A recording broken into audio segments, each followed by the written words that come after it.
Okay. Okay, here we go. Okay, welcome to CABOC's third annual conference.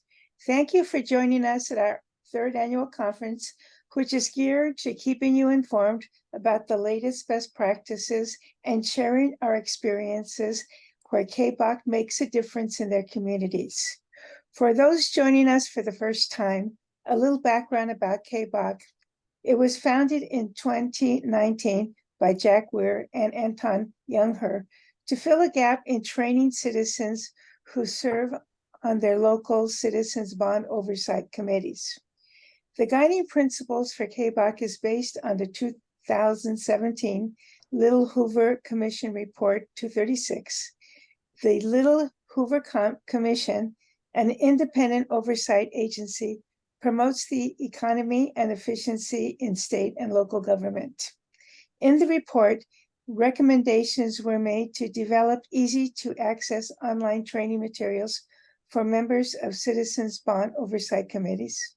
2, the governor and legislature should update and overhaul the education code related to the Strict Accountability in Local School Construction Bonds Act of 2000. And 3, impose sanctions for schools and community college districts from adapting future bond measures under reduced voter thresholds.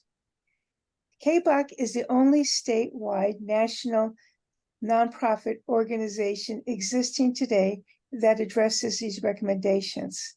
As a volunteer organization, our focus is to develop and deliver training to CABOC members, as well as provide newsletters, workshops, and conferences. In addition, we do provide support to CABOC members through our helpline. Our goal, provide the resources you need to carry out your role and responsibility. Today's agenda includes 4 sessions, starting with our keynote speaker from Moss Adams talking about best practices for schools and oversight committees. Myself, Carolyn Castillo, El Rancho School Districts, how one CABOC member made a difference, then ask the experts panel to followed by an introduction to the Bond Oversight Committee Academy website. Lastly, we will announce CABOC Awards for 2023. After each presentation, you are free to ask questions. In case we don't get to your question, we will record and respond to your question in our newsletter. At the end of our conference, please fill out our conference evaluation. At this time, we'd like to thank Moss Adams for being a sponsor for this conference. Moss Adams, founded in 1913 and headquarters in Seattle, provides accounting, tax, and consulting services to public and private middle market enterprises. Thank you. Okay, Keith, I'll turn it over to you for a Zoom orientation. Take it away. Good morning. For this conference, we're going to have our mics muted. However, the chat is then to be used in order to ask questions. So you can direct chat to the appropriate host, co-host. Actually, for our particular presentations, certain people will receive the chat, and we're going to be running questions that way. So the presentations and the video will be on the website in November. And if you have problems looking at your screen, please adjust your screen so you can actually see then the presentations and possibly the people on the side. But you can use the view options on your screen in order to work out the screen settings. Okay, at this point, I'm going to then set up for our first presentation. So 1 second, let me stop. We'll get back over here. There. And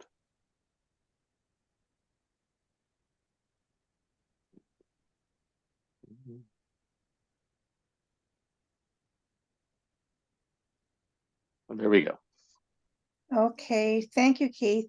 And now to our keynote speaker from Moss Adams. Who will be that? Will that be Tammy?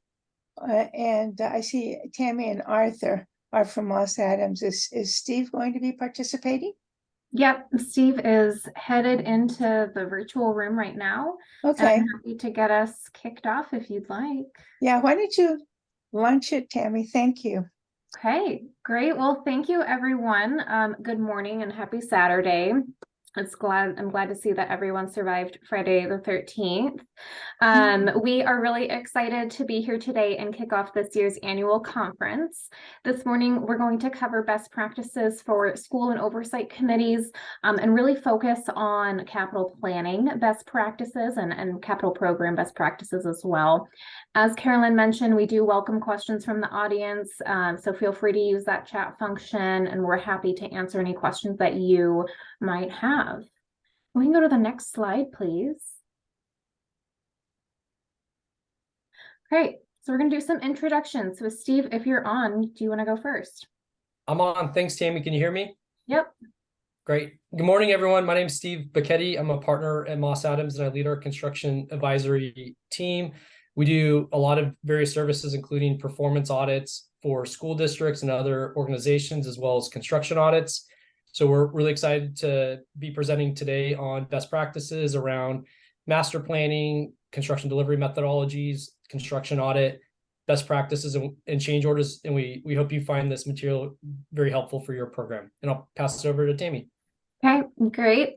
So my name is Tammy Lohr. I'm a senior manager at Moss Adams, and I lead our performance audit practice, which of course includes our bond program performance audits.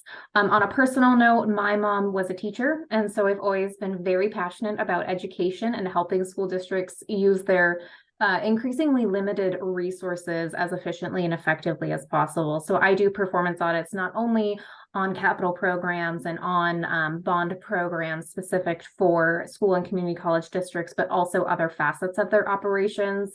So I've looked at things like human resources, student safety, and teaching and learning as well. And I'll pass it over to Art to introduce himself. Thanks, Tammy. Arthur No, I'm a senior manager at Moss Adams. I specialize in education and not-for-profit audits. So for education, it includes the local education agencies and community college districts, mostly financial statement audits, bond financial statement audits, and then just a very basic performance audit for bonds. We can go to the next slide, please. All right, so we wanted to share a little bit about our K through 14 team here at Moss Adams. Every year we perform over 75 capital program projects. And again, those span from these bond program performance audits to capital program assessments, as well as construction audits. As a result of our experience and really focus in this area, we're very familiar with best practices in capital projects, both from a planning and an execution standpoint. And I know that Steve's going to be covering a lot of that today. The projects that we end up looking at range in size, but can be as small as $10 million, but as large as $5 billion. So really quite a large spread in terms of the project size that we end up looking at. I'm going to pass it over to Art. Thanks, Sammy. So a little bit about our K-12 team. So our firm has been in business for over 110 years. We are one of the top 15 largest CPA firms in the world with over 4,400 professionals firm-wide. We do have a team that specializes in providing services to California K-14 clients. So that's local education agencies and community college districts. And this includes district financial statement audits, bond financial statement audits, performance audits, and then agreed upon procedures. So pretty much whatever services the community colleges or local education agencies require, we are a firm that has the ability to provide those services. Next slide, please. So for today's agenda, just a few things that we're going to cover in our presentation. So first, we'll provide a Proposition 39 overview, and then we'll dive into talking about what a performance audit entails and what it covers. We'll also talk about Article 13A of the California Constitution, the project life cycle of a construction audit. We'll cover some best practices for comprehensive and systemic planning, cover some common contract types and delivery methodologies, cost and budget management strategies, and some benefits with an expanded performance audit. Next slide, please. The California Proposition 39 was passed in November 7, 2000. California voters approved Proposition 39. So whenever district passes a bond under Proposition 39, it only requires 55% voter approval. But with this bond passage, if you pass the bond under Proposition 39, it comes with some additional requirements. So whenever a bond is passed under Prop 39, there's a financial statement audit and a performance audit that's required with those bonds. Specifically for California, the requirements specify that the proceeds from the bond sales must be spent only on projects listed in the ballot language. So as part of the performance audit that's required, the auditors are required to review and test expenditures to make sure that they are consistent with the projects that are listed in the ballot language. Next slide, please. All right. With that, I'll turn it over to Tammy. Great, thanks, Art. So we want to talk about what is a performance audit and what is it? How does it differ from a financial statement audit as well? So performance audits are conducted under generally accepted government auditing standards. They differ pretty significantly from a financial statement audit. So performance audits can really have a variety of objectives that range from things like compliance, the use of internal controls, but they're also about program effectiveness. So how well are we achieving our results, and how are we communicating that out to our district? One of the really key differences between a performance and a financial statement audit is that there's no such thing as materiality in a performance audit. So when we're conducting those audits, we're comparing you to the gold standard. So whether that is compliance with the bond language or the application of policies and procedures in something like the procurement of contractors for your capital program. And really the intent behind a performance audit is not just to say, yes, you complied, but rather, yes, you complied, and here are additional opportunities to help improve your capital program. We can go to the next slide, please. So along those same lines, again, the purpose and intent of a performance audit is to help improve your operations, reduce costs, and strengthen your internal controls. We know that a lot of districts just want to know if they're compliant with their bond language and sort of be on their merry way. But especially in today's world, there's a lot of ways to be able to use your annual performance audit to make sure that your bond program is using funds in the best way possible. And with that, we want to think about the district's contractor oversight, what is in place to make sure that costs are allowable, and that we're using those funds appropriately and managing our contracts appropriately as well. One of the reasons that performance audits are really so important for bond programs is due to public trust. So we want to be able to show our community that we're a good steward of their taxpayer dollars and create an environment where a community isn't going to vote no on the next bond that goes out to a vote because they don't trust how you're expending those dollars. So because of the audit standards in this area, we want to be able to show that we're really being very effective and efficient and thoughtful about how we're using the taxpayer dollars that have been provided to us for these different capital programs. We can go to the next slide, please. So this accountability piece for the district is really a key component on why citizen bond oversight committees are in place. So your role is, of course, to receive and review the bond program's performance and financial audits, make sure that there is compliance with the ballot language, as well as key district policies and procedures. So really thinking through the internal controls that are in place for the bond program. You have a role in reviewing efforts that are made by your school or community college district to make sure that bond funds are being used efficiently. So again, looking at where are we spending these dollars? How are we spending them? What are the contracting mechanisms that our district is using to be able to design and build facilities throughout that entire project life cycle? And with that, I'm actually going to pass it to Steve to talk a little bit more about that project life cycle, as well as some best practices and capital programs.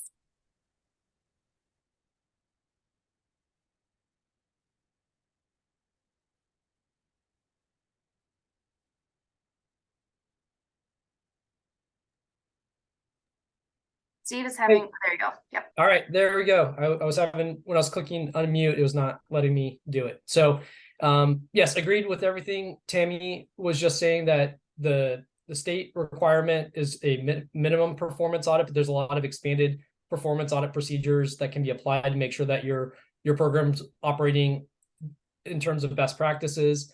Today, we're going to go over the project life cycles, specifically planning and programming stages. We find that if you get off on the right foot, you set yourself up for success.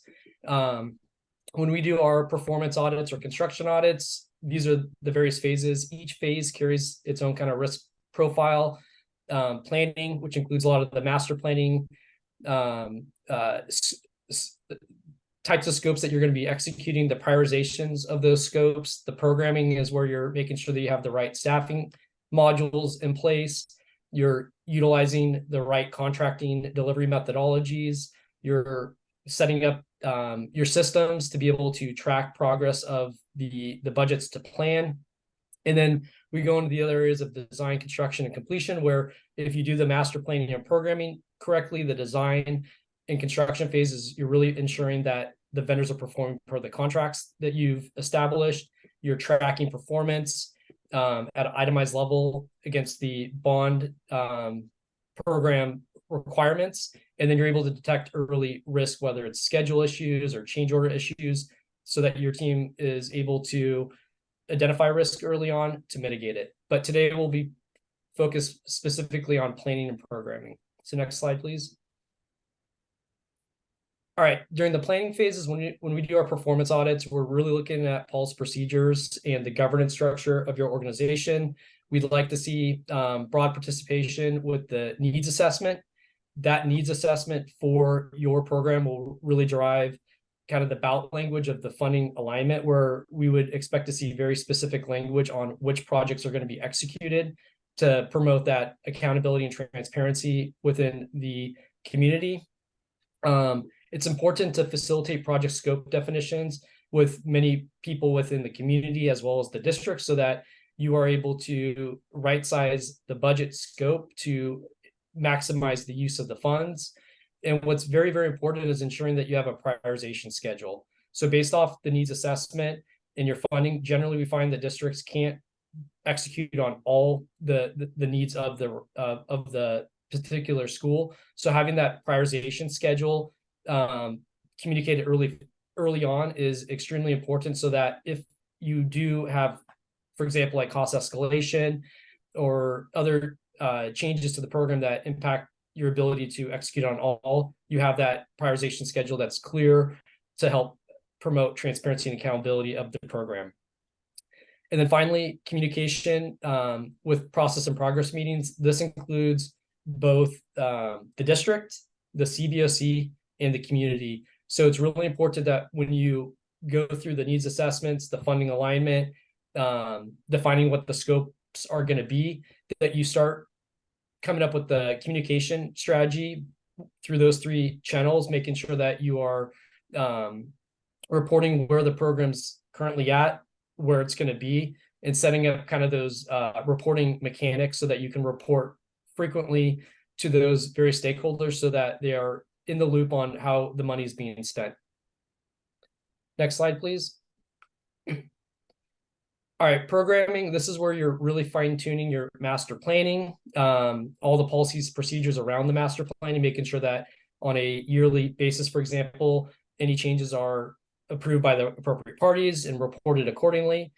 You really want to make sure that you have the long-term strategy of the program in place, focus on development and sustainability. Generally, for the master planning, you want broad participation to still be included, making sure that you're on track of what the original scope was going to be. If there are changes, which they do happen, that it's going through the appropriate channels to update those changes from an accountability and transparency standpoint. And again, it's critical that you have the regular updates being presented on a regular basis, both to the district, the CBOC, and the community, so the transparency is there.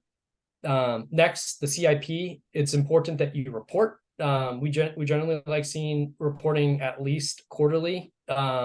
We prefer monthly, just so that if there are issues within construction, a lot can happen. It's a very easy way to detect early risk, so that you can communicate to stakeholders. So a good example is we were working with the district not that long ago that their plans for a pool, for example, was not going to be on track to be delivered in fall. They weren't reporting on a regular basis. So the facilities team knew, but the operations and school management did not know. So with that, it created a lot of disruption within the operations of that school because they had the expectation that the pool was going to be ready.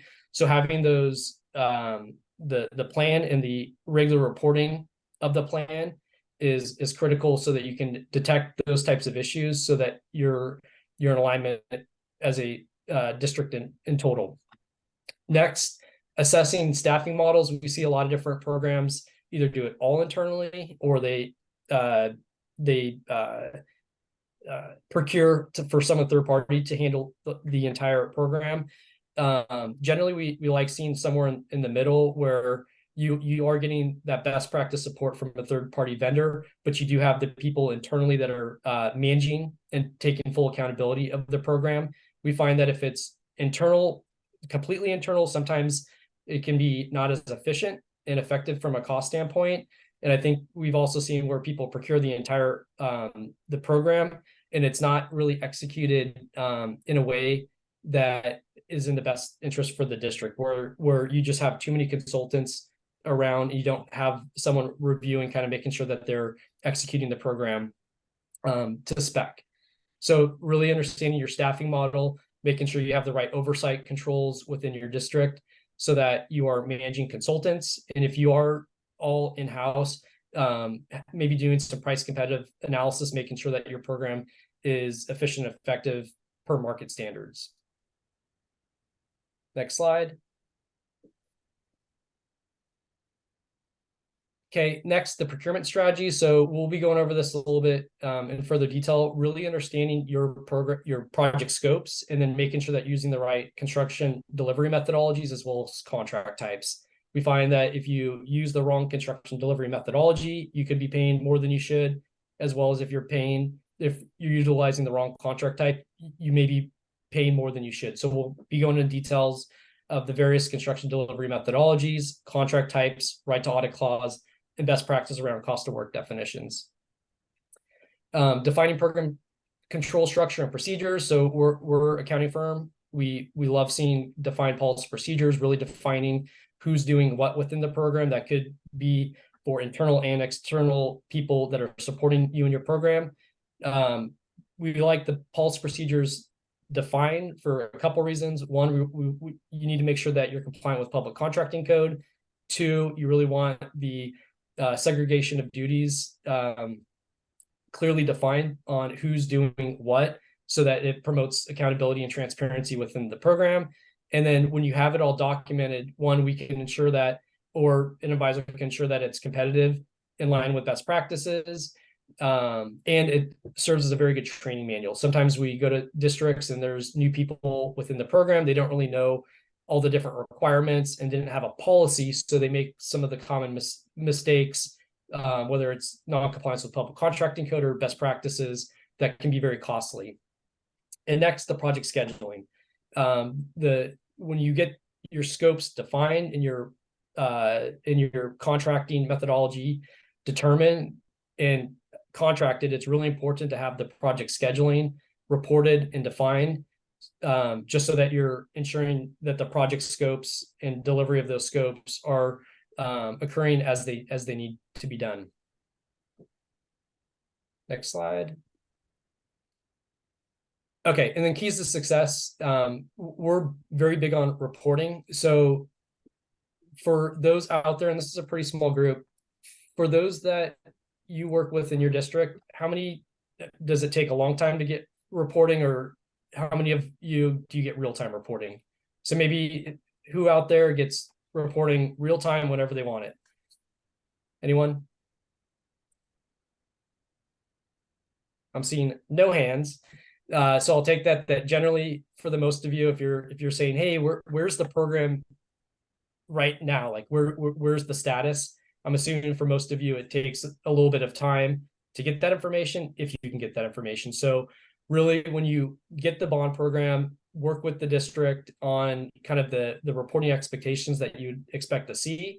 And then making sure, if you're with the district, making sure that your system and chart of accounts are set up thoughtfully so that you can report your program status efficiently and effectively. Sometimes it requires kind of a different tool or reporting tool, but the benefits of having it set up thoughtfully will save a lot of time from an operational standpoint. Some of the KPIs that we'd expect to see within a best practice reporting environment would be the budget as established during the planning and programming stages. You'd have the forecast. Sometimes construction costs can go above what the budget was or below. So having those clear forecasts documented by the project management team is critical, so that if you do go under, for example, you can reallocate those fundings to a scope prioritization that is determined, or if it is going over budget, that it's identified early on so the district can come up with a determination of how to mitigate those risks or reallocate maybe contingency funds that are readily available. Commitments, expenditures, schedules, and we love seeing a little project status of each of those projects. It could be kind of a showcase file that shows the project status for that quarter with kind of key milestones that just reflects the good progress that's being applied on the project. Also, we love seeing change order reporting. We like seeing the total changes compared to original values, the root cause of it. We see a lot of districts approve change orders that they probably shouldn't have, especially if it's a design build construction delivery methodology. That vendor, for example, was within the design phases, and we'll see design errors often come up within the change order. So really understanding your construction delivery methodology and the root cause of the change order, you can save a lot of money from a district standpoint by saying, no, that was within the design build methodology process. We are not going to pay for that design error. And then finally, funding sources and cash flow timing. We see a lot of districts use other funding sources to support the bond program, which is great. It's important that you don't mix the funds and you clearly report the funds so that it's very clear in terms of what is funding what and what's enhancing the bond program funding. So when we do reporting for several organizations, we ensure that the funding sources are clearly identified to kind of say, hey, this is what is being funded by the bond program. This is what's being funded by other funding sources to support the total bond program. Next slide. And then I'll go through this pretty quickly. I think I've touched on quite a few of these, but from a district standpoint, when you have a bond program, make sure that you're looking at your system structure to kind of capture some of those KPIs that we noted. If you are a district and it's taking you more than 3 or 4 days to generate a report, I think it'd be a good recommendation to look at potential automation strategies or a reporting tool to automate that. It shouldn't take more than a day or so. If it does, it could be kind of a poor setup or not a setup that's not in line with best practices, or there could be some sort of other workflow that's not operating as efficiently as it should. And once you have this data, it's really important that you're able to report and track any changes with minimal manual effort. We don't like going into programs where it's all Excel based. We find that when we have gone to some pretty large programs and it's all Excel based, we found a lot of errors within the Excel program, and that's the data that people are using to make management decisions. So it should be something directly from the system, and it should support where the project's at. And again, regular report.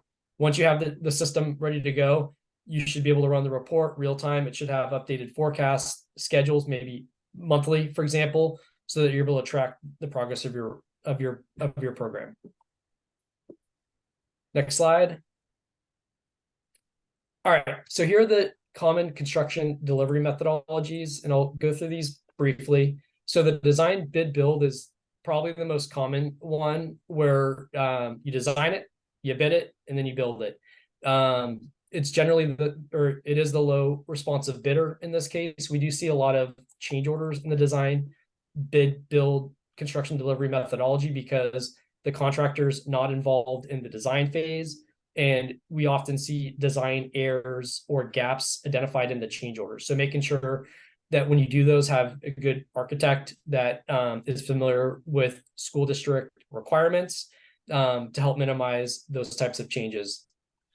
The multiple prime construction delivery methodology is where you are actually bidding the various sub packages. It's essentially cutting out the construction manager from the process, which can potentially be cost efficient. However, we have seen organizations use this and they didn't have the right control structure around it, and it costs them a lot of money. So if you do the multiple prime, making sure that you have a team that has the experience to manage the various sub trades, and then it's reporting of those sub trades is even more critical, so that you don't it doesn't result in like potential scope phasing issues that will be a direct cost to the district, versus if you have a general contractor that's managing, you could build that into that control structure where they're on the hook for any potential like scheduling or phasing issues within their contract. The design, build, construction delivery methodology is generally used for projects greater than 1 million. We like the design build methodology. It engages the contractor and key trades at a very early stage in the design and building stage. We find that the design, build, construction delivery methodology generally, or should in theory, have less change orders because they're a part of the design process. Next, the lease-leaseback methodology, where we just put kind of the recent Davis and Fresno Unified School District case. In this, you are essentially doing a lease with the district and the contractor. There's a lot of requirements within the lease-leaseback, so making sure that you're working with your bond counsel to ensure alignment with best practice is critical. And then finally, the CMAR, where it's the construction manager at risk.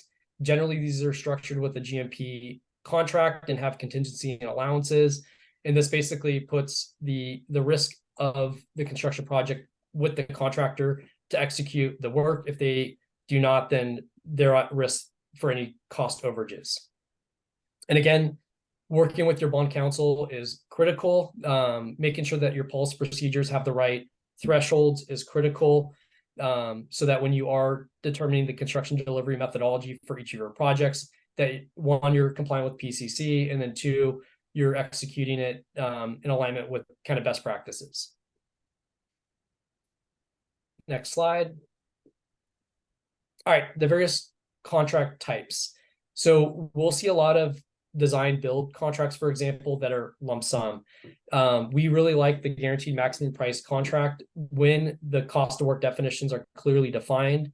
The reason being is if you have for example, CMAR or design build that's a lump sum, although there are competitive bid components to each of those, you don't know if the contractor was able to execute the work at a lower cost, so that you'd effectively be paying them more profit than you may have had to.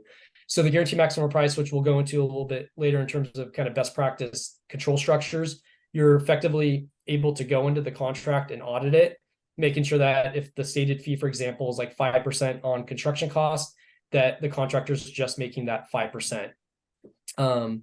So lump sum, again, generally there are no audit right provisions. You're signing up for a stated contract value. If the cost goes over, then the contractor is theoretically on the hook for that. If they go under, they keep that profit. Time and materials. This is exactly what it sounds like. It's the time and material to conduct the work. Generally, it requires a lot of district oversight because there is no ceiling. Similar concept for the cost plus contract type. And then finally, the guaranteed maximum price contract, where you're really creating that ceiling, engaging a construction auditor or construction legal team to help enhance the cost of work definitions will pay huge dividends. Next slide.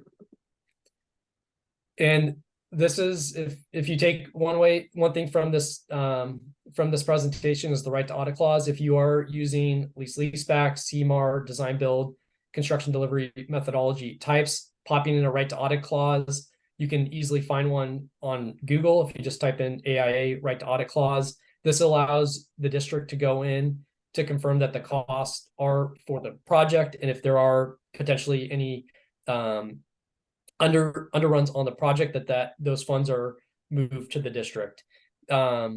Basically, all this is saying is the contractor has to prove the substantiation of the billings. So if they're submitting an invoice for $1 million, they got to prove out that $1 million. If they can't prove out the $1 million, then the billings can be reduced to what they can't prove out. Next slide.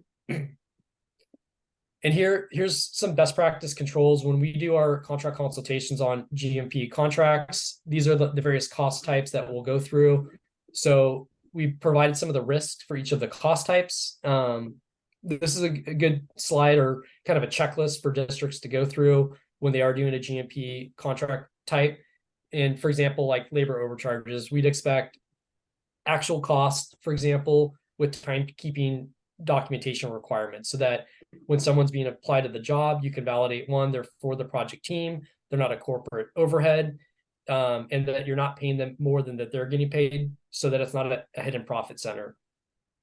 Change orders, which we'll go into a little bit further. Another big one is equipment rates. Generally, contractors will have owned equipment. This can be a very big profit center, so ensuring that your contracts clearly define caps on equipment is a good control to ensure that if they are using their own equipment, you can ensure that the rates are competitive with market and you're not buying the equipment. So if they, for example, if you do have no caps, it could have been cheaper for the district to actually buy the equipment and maybe use it for deferred maintenance type projects. So this is a good list of just different cost types that are being charged to districts, and you can maybe have that dialogue with the district on, hey, what's your current contract look like for GMP contracts? How are your cost of work definitions being set up to address some of these risks? Next slide. Change orders. So the board may authorize the contractor to proceed with performance of change orders not to exceed the 10%. This is one of the big risk areas for programs that you really want to control change order cost.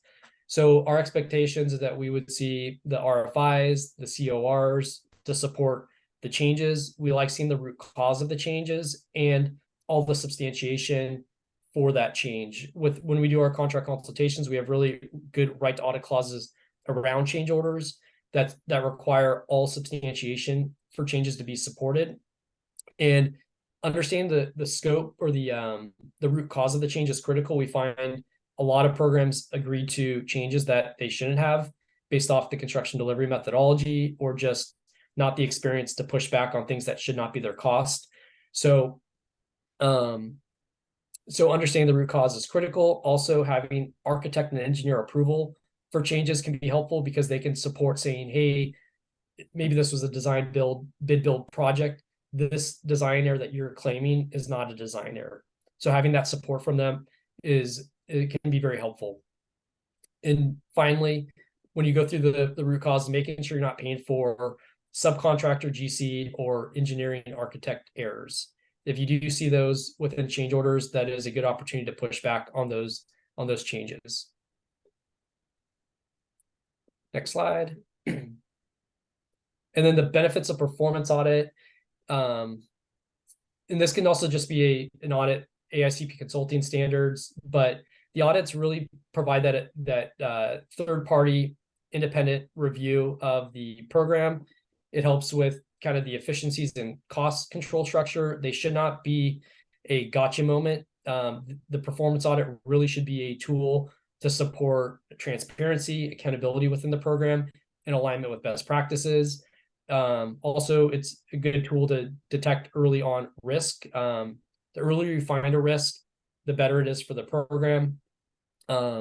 Also, compliance with the various requirements. There's a lot of them. So having performance audits set up with kind of the public contracting code requirements in mind can be very helpful. It supports not only compliance, but alignment with best practices.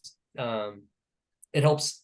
Performance audits can tighten internal control and project controls, which will pay huge dividends. If you're making some of these tweaks within the program, reduces errors, it improves communication.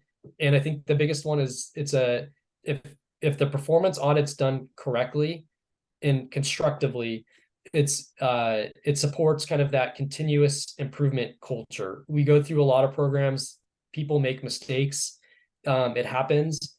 Each of those mistakes should be kind of an opportunity to learn from it, enhance the pulse procedures, maybe add experience to the team so that it doesn't happen again. I think Tammy noted before that we've seen a lot of districts not be able to get funding because they don't trust it. Hiding mistakes is generally not the best practice. You want to learn from the mistake and not make the mistake again.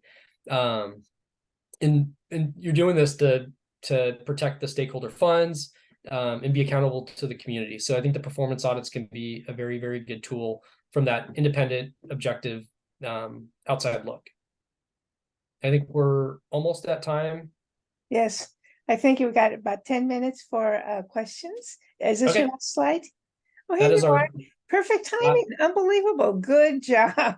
Right on the money. Yeah, right on the money. Okay, good. Any questions? Okay. So who's got any questions for your friendly performance and construction auditors?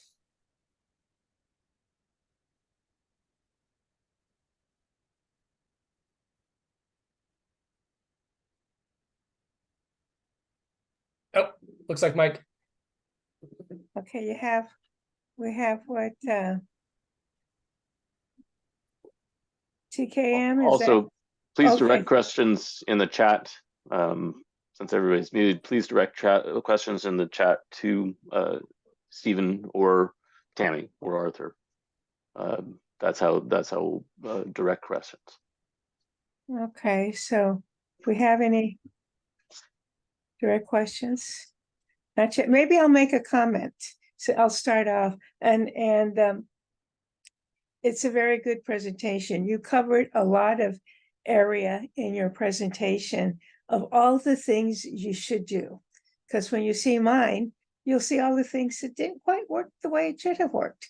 So it's an eye opener, but you have covered a lot of territory, and that is the right information for our members to pay attention to. So that's my comment. So I hope you hang around for my presentation. Okay, any other comments? No. Wait a second now, chat. We'll be looking. So I imagine you left everybody speechless because you covered a lot of territory. So I guess we're okay. Anyway, thank you. All right. Well, thank you so much. This is all we do as a team. So if you have any questions or concerns, we're always happy to help a CBOC member or school district with, hey, we're encountering this problem. What are you seeing in the marketplace? We do these services for both schools, hospitals, state and local governments. So we have a lot of diverse experiences, and we've seen a lot. So we're always happy to kind of support school districts with, hey, like, we're having this problem. What are we seeing other people do? So just keep us in mind when you run into those types of issues. We're happy to support you and your organization. Okay, thank you. This will allow us to get started. Yes. Oh, Lorraine, you had your comment? No, you're muted. I think the host has to unmute. That's Keith. Okay, got it. And I think Mike had a question too. I don't know if he's. Okay. Lorraine, yes, I have a question. Yeah. As a CBOC, in your performance audit, you go through so many checks that are written, the financial part of it. As a CBOC, we get the approved checklist each month of what checks were written. what do we look for on that? So I'm I'd looking have to for red flags, in other words. yeah, so if you have the checklist, generally you'll see vendor. I'd probably ask for more information. On that report, I would expect to see like vendor information, description, cost, for example. I think understanding which vendors are going towards which projects would be a good question to ask. Just to say, hey, like, okay, we're incurring contractor costs. Is that the contractor on this project? Or if there's like legal fees, maybe saying, hey, what are those legal fees? Is it for a project within the program or is it not? So I think understanding where the cost, what the cost is and what project it's for, and seeing the vendor information, you can maybe ask for a sample of like, hey, what is this? I think you could test the overall reasonableness of, hey, that's an architect type cost and we're in the design phase for this project. That seems correct. So I think understanding project stage and then the vendor type will help you kind of say, hey, is this a reasonable cost? If no, can I see the backup for that? Thank you. Okay, I think we're okay at this point in time. Okay, so thank you. And then we'll move on to the And next. did Mike have a question? Yeah, Who? yeah, just Oh, okay, I real didn't see quick. that. Okay, go ahead, yeah, Mike. real quick. Could you talk about some of the other red flags that you look for in during the audit process? Oh boy. I can be here for another hour. So I think master planning is huge. So what we see a lot of maybe one of the biggest thing that we see is programs saying, hey, we didn't meet the objectives. Or it's a very upset community because they didn't feel like scope was prioritized correctly. So I think some of the biggest issues is the master planning and the reporting of the master plan on a consistent basis. If things do change, that you have good policies and appropriate parties that are managing that change. And we're very big on reporting. So if your master plan is good, and you got the right stakeholders and approvals at that point, and you're reporting against that plan on a consistent basis and being transparent when things change, I think that helps. Maybe probably the biggest issue of just that transparency of people not thinking they got what they paid for.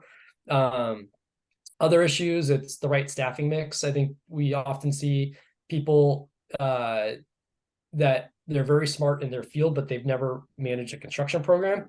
So they don't have the right experience and team supporting them in alignment with best practices. So having the right team and advisors, making sure that your policies are set up, your team and governance is set up, you have the right oversight controls around that team is critical. We've seen a lot of programs that they're not efficient internally, or they're outsourcing it completely and they don't have the right controls to manage it. And it kind of goes excessive very quickly. Other areas is the contract type kind of determination. I think a lot of people, when they get the architect, they don't go through the prioritization of the scope correctly, or don't have the right controls around the architect. So making sure that you have kind of the schematic design owner approval requirements, the right sign-offs for what the plan is. Once you go through like the schematic and design phase, design documents, and you potentially make changes after there, it gets very costly. So I think having that phasing of scope is critical, so that you're like, hey, this is the plan. Here's what we're prioritizing.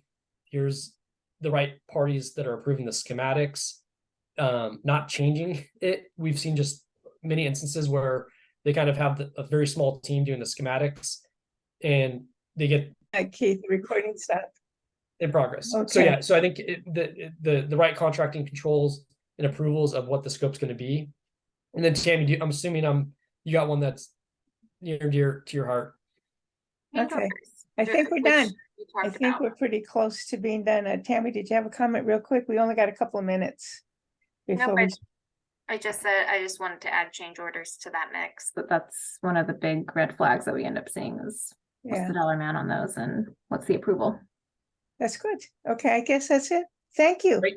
All right, I thanks enjoyed everyone. this presentation. No more questions because we're going to be starting our next session in 2 minutes. So.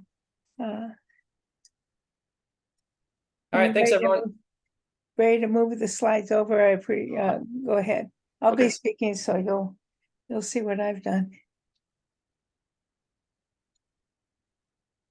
Okay, I'm going to start a minute earlier, 2 minutes earlier. Thank you for having me speak about the El Rancho Unified School District, how a CABOC member made a difference. This is my story, how I made a difference at El Rancho Unified School District. But getting down to the point, I made a difference by compiling information and identified bond irregularities that led to a fraud audit. The result, it changed the direction of the bond program. In the following slides, I will share information that I collected to put together a jigsaw puzzle that covers various aspects of bond management. As a CABOC member, I received some information, but found myself attending school board meetings and making public records requests to get a better understanding of what was happening. With the time limitation, I will be moving very quickly through the slides, and at the end, we'll entertain questions. My advice to you is read the slides. I am not going to be reading the slides, but they are for your benefit. Next. The El Rancho Unified School District is located in Pico Rivera, California, a city east of downtown LA. It is a K-12 school. 3 bonds were passed over the last 20 years. The district has experienced turnover in leadership and chief business officers. The same can be said with the school board, where most members only serve one of a 4-year term. Currently, there is 1 school board member who has served 8 years. Historically, the school district did not hire a facilities project manager, but rather hired a bond manager to manage its largest bond, the ER, until 2020. Like other school districts, the school district has experienced declining enrollment. Next. Why this presentation? As CABOC members, you represent the public and provide oversight for bond work performed for the district.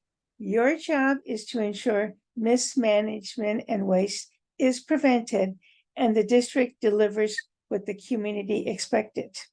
This project covers various aspects of what CABOC members are exposed to.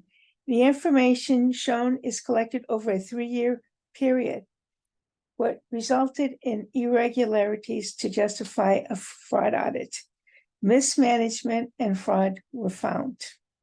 Next. The first project I got involved with was the innovation labs. The information that we usually got was getting a list of the invoices and doing site visits. The spreadsheet that is shown is the analysis that I performed. It is more telling to figure out what the construction costs per square footage. The project was to upgrade a single classroom into an innovation lab. What's shown is one picture of one classroom. As you can see, one of the first questions I asked is, why was it so expensive?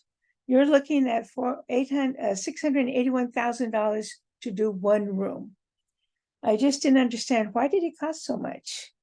After the CABOC committee was disbanded, I started to ask questions about how were the project costs estimated and what was the work done by the bond manager. Now, keep in mind, with all the labs, there were a total of 13 labs.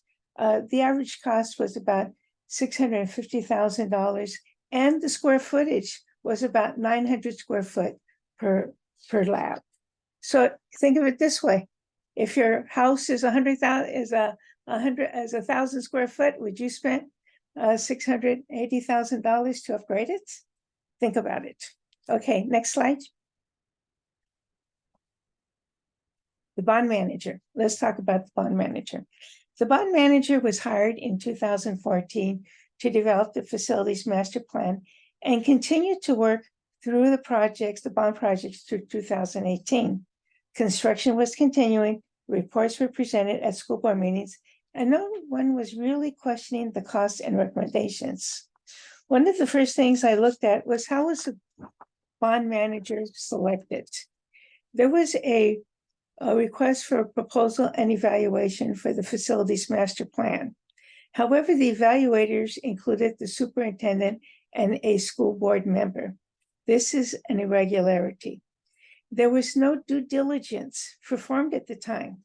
It was later that I obtained a Dun & Bradstreet credit report, which you can actually pay for yourself. It was found that at the time that the contract was awarded, the bond contractor had been in business for 3 years and had 2 employees. Meanwhile, the district awarded 2 other contracts without going through the request for quote or proposal process.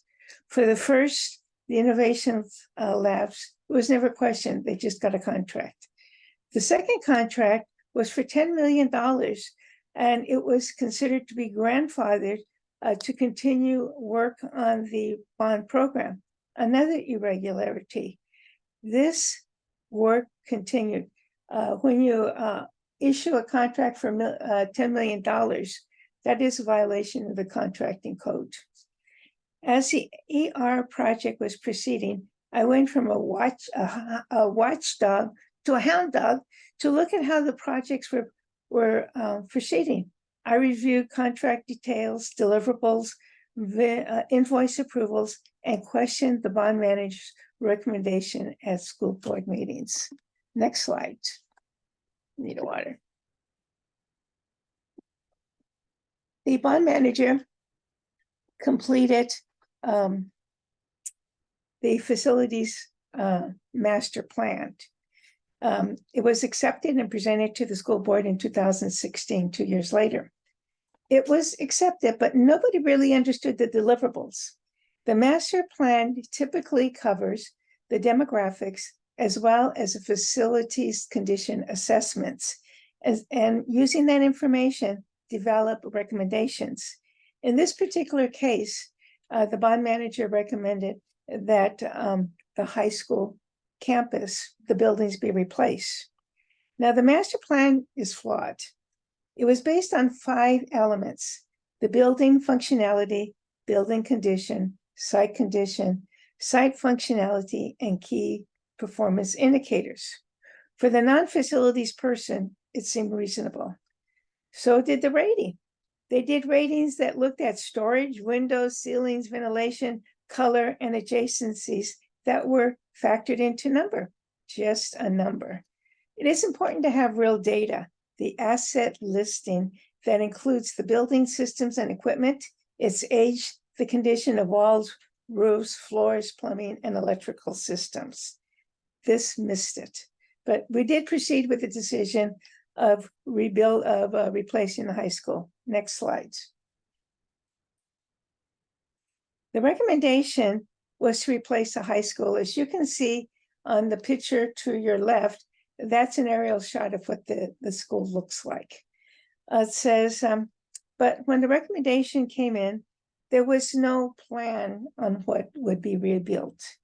The board manager provided the facilities master plan as the scope of work to the selected architectural firm, who now had to identify what would be the work, the phases, and get approval. As the requirements were developed, the bond manager recommended that the high school obtain a LEEDs and WELLS certification because it was at no cost. LEEDs is a certification to use recyclable, sustainable material in construction, and WELLS encourages the use of design standards to promote health and wellness. There is a cost to get this kind of certification. In most cases, it can increase your construction costs about 25%. It also includes that when you do go for the certifications, you are hiring an industrial hygienist to submit applications and reporting during the project. So in reality, having a LEEDs and WELL certification is not really required. Now, various plans were submitted that identified phase 1, 2, and 3. As I mentioned before, the slide on the left is existing, and then the one on the right shows what was proposed after 3 phases. It would be looking at upgrading the football stadium and also building a new building, learning suites. One of the challenges was that they changed the orientation of the football stadium to, number one, enlarge it, and enlarging it, they also took away some other athletic fields for baseball and softball. And it says the plan was incomplete, but the other key too is when they identified the building capacity, it was less than what we had existing in place. Now, keep in mind at that time, the facilities master plan was showing no change to the demographics. They were saying we had 8,600 students attend the high school, and right now we're at 6,600. Now, the bond manager also recommended a lease-back construction method and proceeded in that direction. As we moved into the construction contract, the contractor was requesting a PO for $50 million, which the district couldn't proceed with without more bond sales. So we were not in a position to award that contract unless we sold more bonds. Now, while this happened, I started to be on the board, and the pandemic hit us. So with the pandemic, the project was halted and we later canceled it. But a few things happened during this period is that we lost 2 buildings and we had a school board recall that was successful. Next slide. What did we lose? We lost a building. You know, the school board majority, now that we had, we were now a conflicted school board, they directed the demolition of the building. And so what happened is that we were concerned that there was no approved plans, no completed designs, no opportunity to reallocate the furnishings, as you can see. They were tossed, and it was a difficult time. Now, since I was on the board, I was attempting to get intervention from the State Department of Education, county offices, the district attorney, and school board district management. I was unsuccessful. I did not have the resources to get an injunctions to stop this. Okay, next slide. Invoices, irregularities.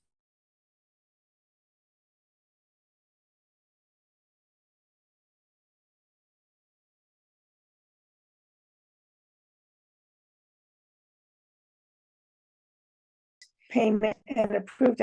And what we have here is an example of an invoice for the environmental work. This is also irregular because work was performed by the subcontractor before a purchase order was issued. Also, the subcontractor sent the invoice directly to the bond manager, who then forwarded it to the district department for payment. The bond manager approved the invoice. It looks like it was a good approach, but it's flawed. Next. So what did we find out? At a school board meeting, we found out that the bond manager had his own invoice process. This was shown, and it looks like it was 17 steps. Most invoice processes actually are 3. And so this is an indication that the bond manager had an opportunity to manipulate the invoices. That means pad the bill. And I suspect that that was happening, but we had no way of knowing it. But this is a red flag. The next one, the next slide, is timesheets. The bond manager submitted timesheets for himself and his personnel working on the projects. The sheets identified the date and hours worked. No description of work performed was provided. It was not evident who approved the hours worked for the bond manager, like when we got the invoice. The one timesheet was the one thing that I had checked in questions was a public relations work. Essentially, I said, why are we paying public relations and social media personnel to support a bond project? And it was a construction project. But nobody, including the law firm, said it was an illegal charge. When the project started, we started to see that the project started in, the bond was approved in November of 2016. And the time charges that the bond manager was submitting to the district started in February of 2017, like 3 or 4 months later. The invoices were excessive. On the average, about $70,000 a month, just as a project was ramping up a project. The district paid the invoices. So at this time, we later discovered, or years later, we discovered that the bond manager was also got another contract for another school district. Next slide.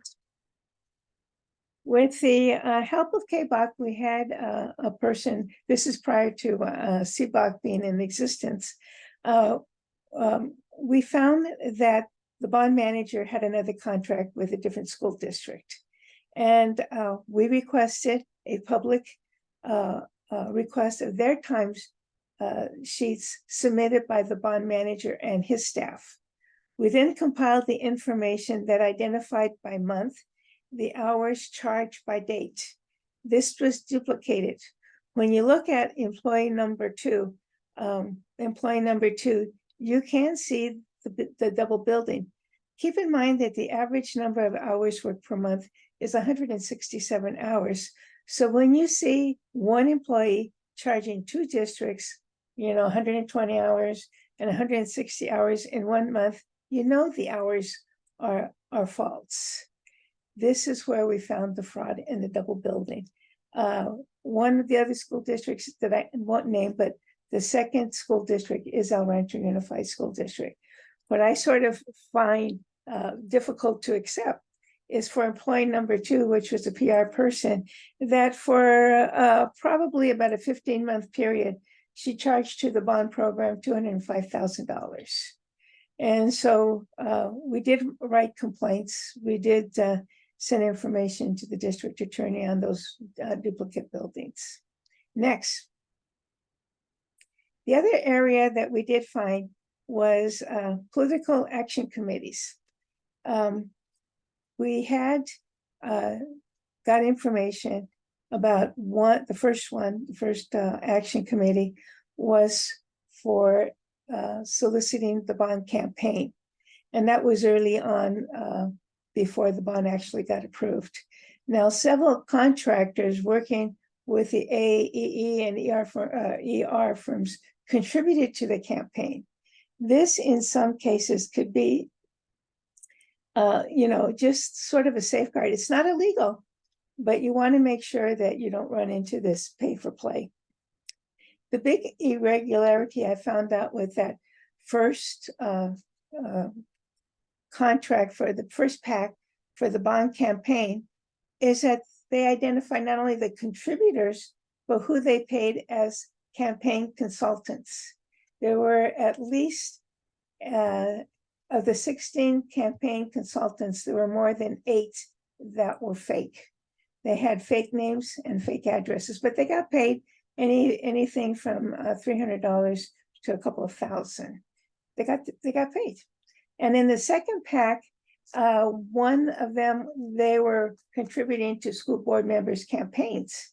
The irregularity we experienced is one of the sitting board members approved a public relations contract, which could be considered a quid pro quo. So be careful with political action committees. The other thing we found a little bit irregular was the Education Foundation was established at this time. And at that particular time,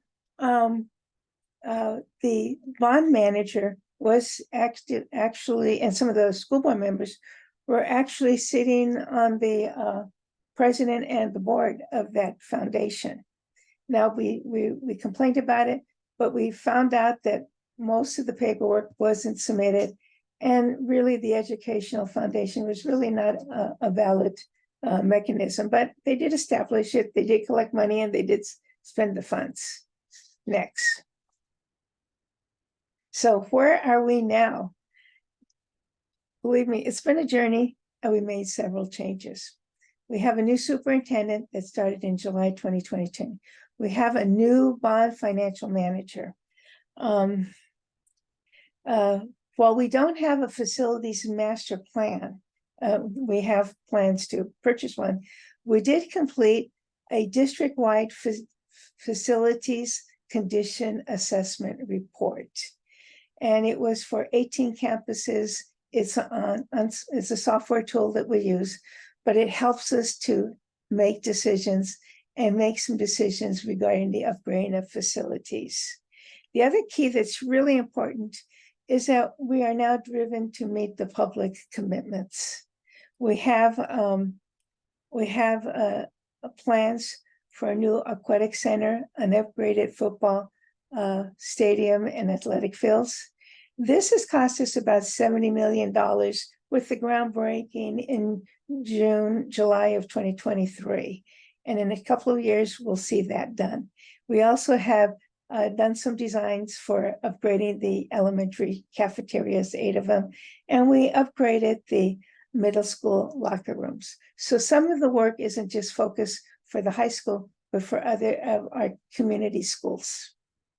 Next. This is a picture of what our new design is working on and thing. You see we have a swimming pool. The previous one was inoperable. We now have a stadium. We did not rotate it. It's upgrade in place with improvements, new bleachers, and signs, as well as a new entryway. And we have a baseball and softball field, as well as a soccer field. So this is a project that isn't in work, but the really important thing is we had the coaching staff participate in developing the design requirements, and this is what they came up, and this is what the board approved. Okay, next slide. Lessons learned. Lessons learned is all about the data. Don't just accuse there's something wrong. Find the information, get the data, so you have something that you can refer to. Review and understand the deliverables. Does it make sense? Are the costs reasonable?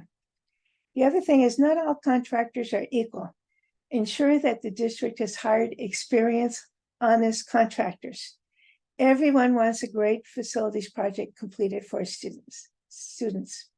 Now, we did get a FitMat audit, and with the FitMat audit, we did find mismanagement and fraud. The other one is that initially, some FitMat audits are really designed to improve the organizational processes. And while you might find that fraud and waste can be found, it's not always prosecuted. So keep that in mind. Okay, next slide. In closing, reflections. Okay, God, I got lots of time. It says the school district did experience mismanagement and waste. Mismanagement by not providing proper oversight to the bond manager. Too much trust. The ERCOB did not know what to review. They were trained by a law firm. And plus that, they did not have that many meetings. There was a lot of turnover in the leadership team, the superintendent and chief business officer. They had no experience in dealing with bond management. And the more critical factor is they had no facilities personnel in place. It's very difficult to have a successful bond program without the resources available and working. Now, for success, you need to have resources. You need the facilities personnel. You need construction management, and you need to conduct bond training so that people understand what you should be doing. have an independent, and I would say the right word, independent CABOC in place, because you may not only become the watchdog, but you might have to become the hound dog to ask the right questions and report to the public. Next slide. For getting the FitMat audit, it takes a village. I had help from Esther Mejia, for the people listed, Esther Mejia, who's a board member, Lilia and Carion and Tony Hernandez, who are union representatives, Dr. Marino and Nick Marnovich. He helped us in going through this process. We also needed community advocates because, as I know very well, I created a binder. I called it my 3-inch binder. And I went to different people's offices. I went to meet with Senator Bob Archuleta, Dr. Hector Chacon, who works for Bob. And then I had Caesar, Luna, Esther Solis, Ken Cook, who are community representatives, and Brent Tricero, who was at the city council at the time. They all got involved. They all helped me make sure that we got this FitMat audit. The FitMat audit made the difference. And it also helped that the community got involved with the board recall. So anyway, without their help, I couldn't deliver what the public wants and what was promised. So anyway, that's it. Any questions? We got time. Okay, Lorraine. Unmute. What is the FitMat audit? FitMat it's that I can't remember. It's one that's provided by an organization. They call themselves FitMat, but it is doing to look at the organizational performances. Now, to get a FitMat audit, you have to get it requested, usually from the county offices. So the county offices have to make that request if you want to do like a fraud audit. And we were asking them to do that, and they in turn did contact FitMat to perform the audit. But they also, every school district can hire the FitMat team to look at their operational organizations. But I forgot what they call fair. What does FitMat help? So we do have that. I hope that answers your questions. Michael, yes. Yeah. Oh, wait a second. I got two Michaels. Let me get you, Mike, and then I'll get Michael Bishop second. How's that? Okay. Go ahead, Mike. Okay. When you transferred to hound dog mode, to what extent were you working as part of the oversight committee, and to what extent were you working as just an independent citizen? Well, okay. Let me answer that first question. I started working on the CABOC for the innovation labs in around 2016 through 2017. We got disbanded. And then in 2017, I started running for the school board. But after I was disbanded, I was attending school board meetings to get some information. I was asking for public reports. I was doing studies and actually preparing the documents to show how invoices were being skimmed. So it was on my own time. And at that time, I was not on the board. I did that independently. And in getting the Dun & Bradstreet report, I paid for that myself. So I understood what that looked like. So that's when I became sort of the hound dog. Your next question? Yeah, and as a follow-up, at any point did you go to any of the local press, or maybe the state papers? Yeah. Were they responsive, or did they just brush you off? Initially, they just brushed us off. But then at a point in time when we started doing the board recall, we had two of our local newspapers show up to our meetings. One was like a Whittier Daily News. The other one was Cerritos. And they did provide information and did talk, because at that time with the district, that there were 5 of us, 3 of them became what I call the board majority, And of those three, two of them were recalled, and then we replaced them later on. But at those meetings with the original five of us, it was very contentious. We had a lot of public speakers. We had signs, and I mean, it was crowded. And in some cases, I and one of the other board members walked out because it not only the majority did not treat us well, they didn't treat the public well. And I said, we don't need to be abused, and we walked out. So that it was tough. Okay. Okay. Michael Bishop, are you done? Is that the last question? And then Michael Bishop, you had some questions? I had not a question, but a comment related to Lorraine's question regarding FCMAT. Yes. FCMAT is a statewide organization. It's funded through legislation that was created by the original AB 1200 legislation, which was responsive to we use the word bankruptcy, but school districts really don't go bankrupt. Fiscal solvency legislation at the result of Richmond Unified at the time, now West Contra Costa Unified, needing emergency apportionment back in the late 80s. So that legislation, AB 1200, created what is now FCMAT. And FCMAT has a variety of purposes. They do investigative audits, as Carolyn mentioned.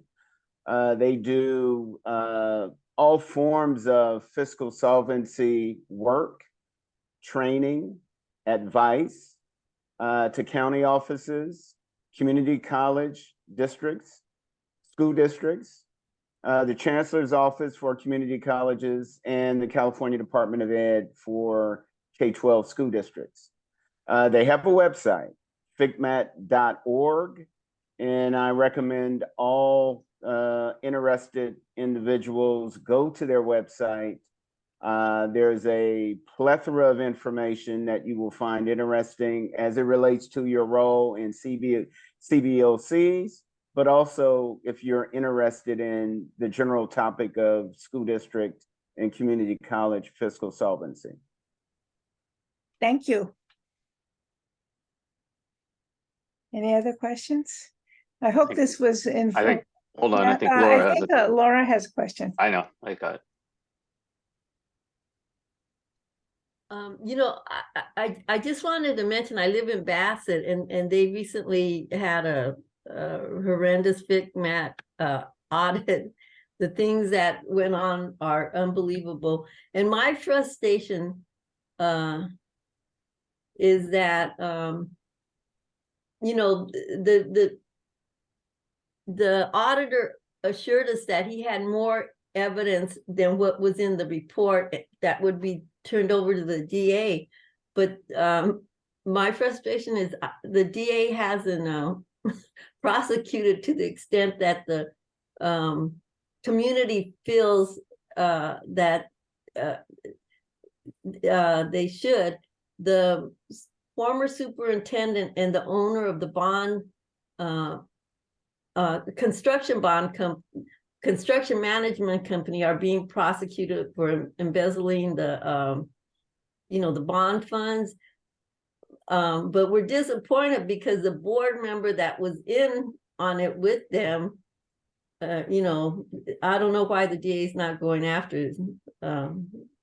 And there were several chapters about that board member in the FCMAT audit. So, you know, that's our frustration.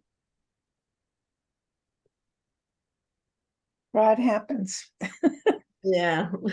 What else can I tell you? Fraud happens, and I think we need to have a meeting with Gascon or something. yeah, it is and basically CABOC members can start collecting the data and bring it up to the school board, even though some of them might participate as part of the fraud problem, but it becomes public records. And the one thing I did learn is that school board meetings usually are recorded, and when they do a fraud audit, they will go back into the minutes and the recordings to review that. So, you know, so when I go to the school board meeting, it's there to make it a public record that's kept. And so those CABOC members who go to school board meetings, putting your comments out there becomes a record, and it's good to do. But not everything's connecting with the prosecutor, with the district attorney. So that's our frustration. Yeah. Do we see anybody else? Okay. Thank you to listening to my story. It's been it's an eye-opener, and I'll tell you, I have in my work career, I was a facilities manager for over 30 years, and then sort of became process oriented in terms of when I moved into project management. We did assessments, as well as I was a Baldrige examiner and a Scampi for the company. So my background is in process management as well as facilities management. So I look at things systematically. So that helped us learn, and I explain to others what to do or information and provide that guidance. So that was good. So anyway, thank you for this opportunity. And I think we're moving ahead of schedule. So our next person is Ask the Experts. Are we ready to move forward? We're running maybe about 10 minutes earlier. We're ready. Go ahead and please put up our point. All right.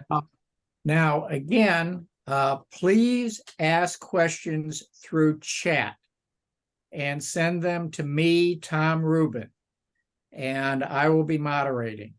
And pardon me, but I don't have a lot of bandwidth, so I have disabled my picture.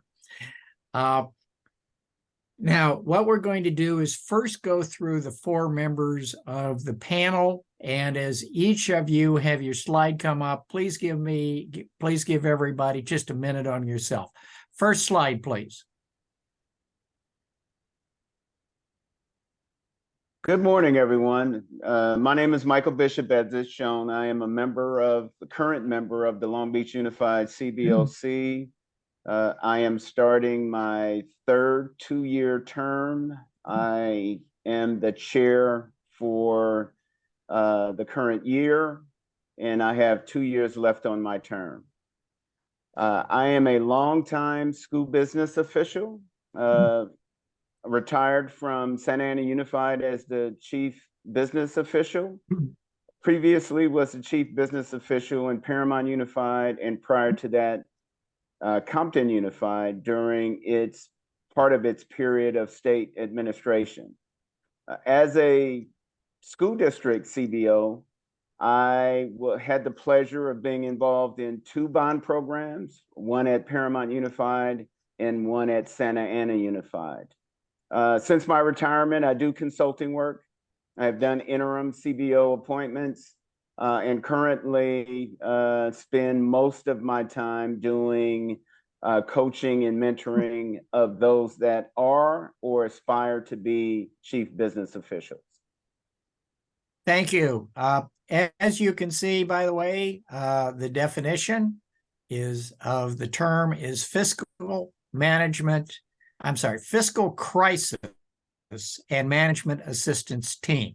That's what FCMAT stands for. And as Michael has pointed out, that's a state agency. Next slide, please. Morning, everybody. I am Michael Fertali, but I tell you what, let me just be Mike, and then Michael can be Michael. So let's just, let's just move forward with that. I'm currently serving on 2 boards, the San Diego Unified School District and the San Diego Community College District. I've been on the boards for 5.5 years. Professionally, I am a manager and an analyst with the city of San Diego. I've been with San Diego for 28 years, and I've rotated through many departments, which are directly or indirectly related to some of the areas that we deal with in the process of bond oversight. For example, I've been with the debt management department at San Diego and have managed bond issuances. I've been with the water department, so I've done analytical work for a large public utility, and I've been with the construction management work and got to participate in some of the functions associated with project and program management for capital improvement programs. Thank you. And next slide, please. And we're out of Michaels, but what I'm going to do is refer to Mike B and Mike F. Good morning. Anton, you're up. Good morning. I'm Anton Young here. I'm the co-founder and executive director of the California Association of Bond Oversight Committee. I've served on the West Contra Costa Unified School District CBOC for various terms for a total of 10 years.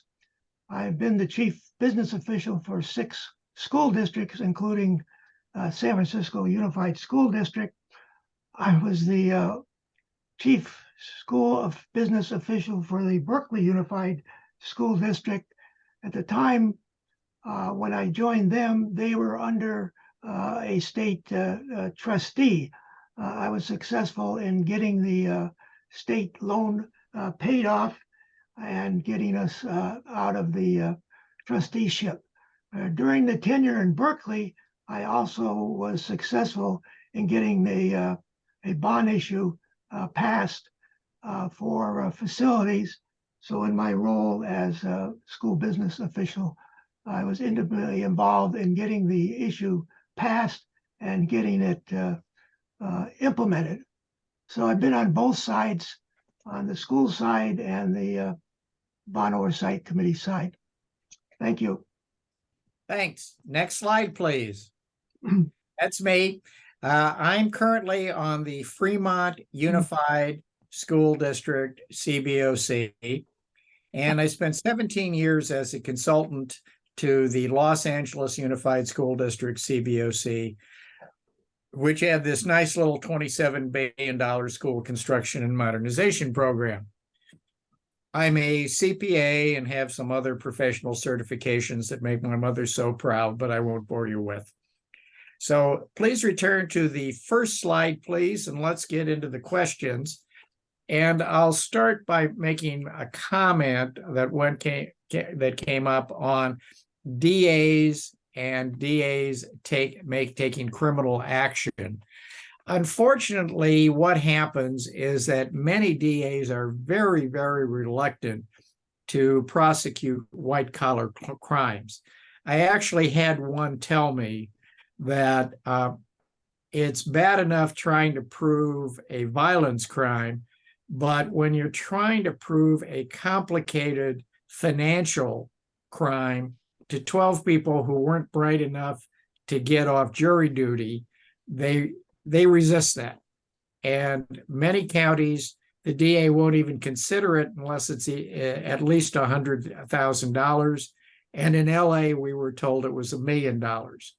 And in LA, we had one that was much bigger than that we had proven inside. We had an inspector general and we had found it, and it had a huge amount of proof. And it took years to get the DA, and we had to wait until we got a new DA before they would prosecute. Okay. First question will be for Mike B. And what do I do if the district does not conduct a performance audit? That is a statutorily required process to have a performance audit done. What I would recommend, the first action would be to bring it to the attention of the school board at a school board meeting. If in communicating with district staff does not get that performance audit process started, as Carolyn mentioned, one of the best things you can do is shine the light in a public meeting, and that public meeting is the school board meeting. At the same time, I would contact the County Office of Education. They are responsible for all financial activities of K-12 school districts. Those are the 2 places I would start. Very good, thank you. Next one will be for Mike F. When a bond measure is approved, who is responsible for developing a fraud risk assessment? Oh, that's a good question. You're putting me on the spot here. Maybe, let me jump Yeah. in real quick while you think of a response, Mike. What I have found is that some school districts, especially my experience with El Rancho, is that they really didn't have a risk management program in place. And so one thing that I did is I created my own risk management matrix, and educated them on, the consequences, likability to come up with a risk chart. But it's very difficult when you have no one in the school district with the responsibility to do risk management assessments. So that's my experience. So Mike, any other comments? Yeah, the basic responsibility lies with the district. And it should be, it's something they should do with it in front of the bond process, and it should also be an ongoing evolution. Very good, thank you very much. Anton, you're up next. If the bylaws were created by the district board, and distributed at the first CBOC meeting, can the CBOC revise the bylaws or develop their own later if needed? Oh, thank you, Tom, for that question. The bylaws are the internal working rules for the CBOC. It's CABOC's position that the bylaws should be adopted by the CBOC. It's our best practice that a CBOC cannot be independent unless they adopt their own bylaws. I have seen bylaws adopted by school boards. For example, it says the superintendent will be the chair of the CBOC.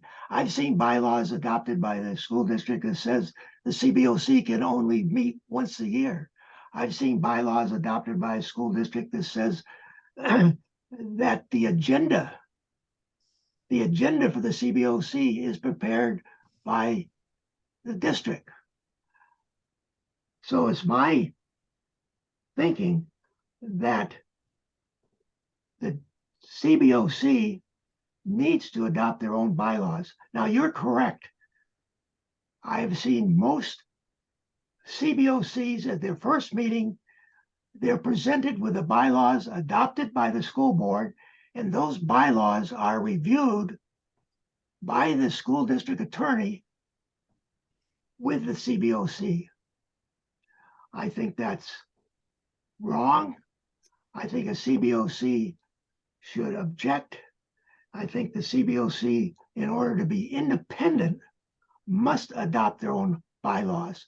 And I think the way to bring this forward is for the CBOC, subsequent to the first meeting, to adopt their own bylaws. Now, the CABOC does have a model bylaws on our website, which has gone through the peer review process. So I would suggest that if that situation comes up, you look at our model bylaws and that the CBOC adopt those bylaws, which will be in conflict with the board adopted bylaws.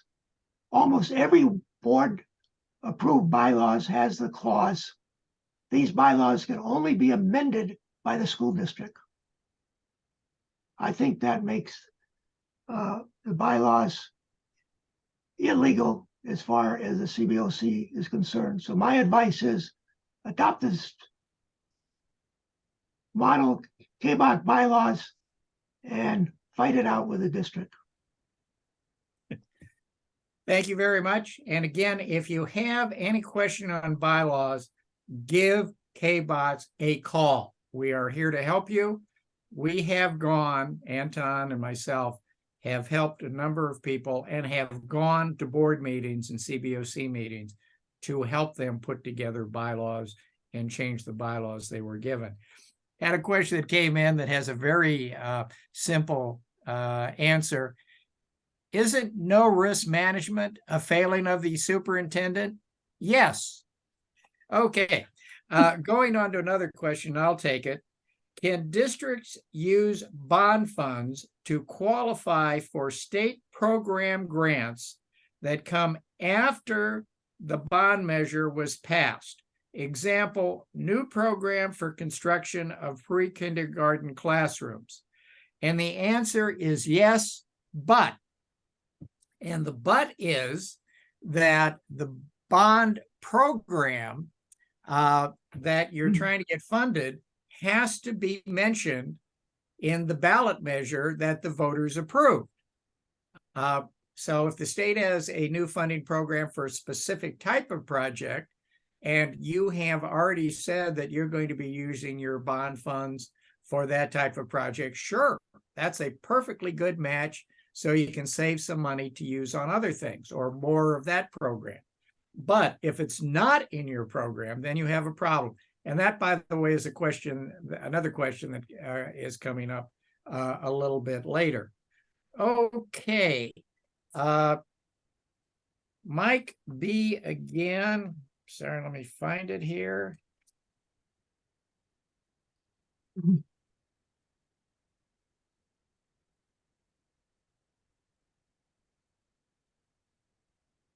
Okay, our CBOC committee is missing a member from a taxpayers group. Can we still meet without that person and add a member at large person? Mike B, over to you. That's a two-part question. Can you continue to meet? Yes. The district should continue. The district and the COC should continue its pursuit of the board member that satisfies that classification. And I will say, if there's a classification that districts have a hard time filling, it tends to be the category of taxpayer organization. That seems to be a common difficulty in many CBOCs. Can an at-large member be appointed in that classification? I don't think so. It's a legal question, but I don't think so. Thank you. I agree with that. Now, I am the vice president of the Alameda County Taxpayers Association, and I am the taxpayer rep on the Fremont Unified School District, CBOC. And yeah, this is hard, but go out and ask. And unfortunately, what we find is so many CBO seats of all types missing, and the district has to try harder. And where appropriate, the CBOC may want to assist. But at a minimum, we recommend that on both the district and the CBOC websites, that there be a place to apply for CBOC positions, as well as the district doing outreach. And there are taxpayer organizations, usually county taxpayer organizations all over. And I will also remind you, there is no statutory requirement that the CBOC members must all be from the district that they are serving. They don't necessarily have to live there. We would recommend that where possible, but that's not an absolute requirement. Okay. Anton, sorry, have another one for you here. Yes, sir. Even though the district must provide advisors, should staff, I assume that means district staff, decide who these advisors will be?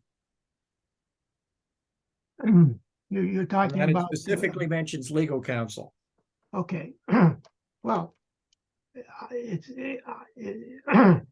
in our view, the district legal counsel cannot advise the CBOC on legal matters because that's a conflict of interest. And that's governed by the canons for lawyers. The district legal counsel represents the position of the district. The CBOC is an oversight committee. It's an independent oversight committee established by law, as well as established on each bond measure. Each bond measure passed by a Prop 39 district provides in that bond measure that the district must appoint an independent citizens bond oversight committee. So it's the position of CABOC is that the district legal counsel cannot provide independent legal advice to the CBOC. So it's our position that the CBOC should have independent legal advice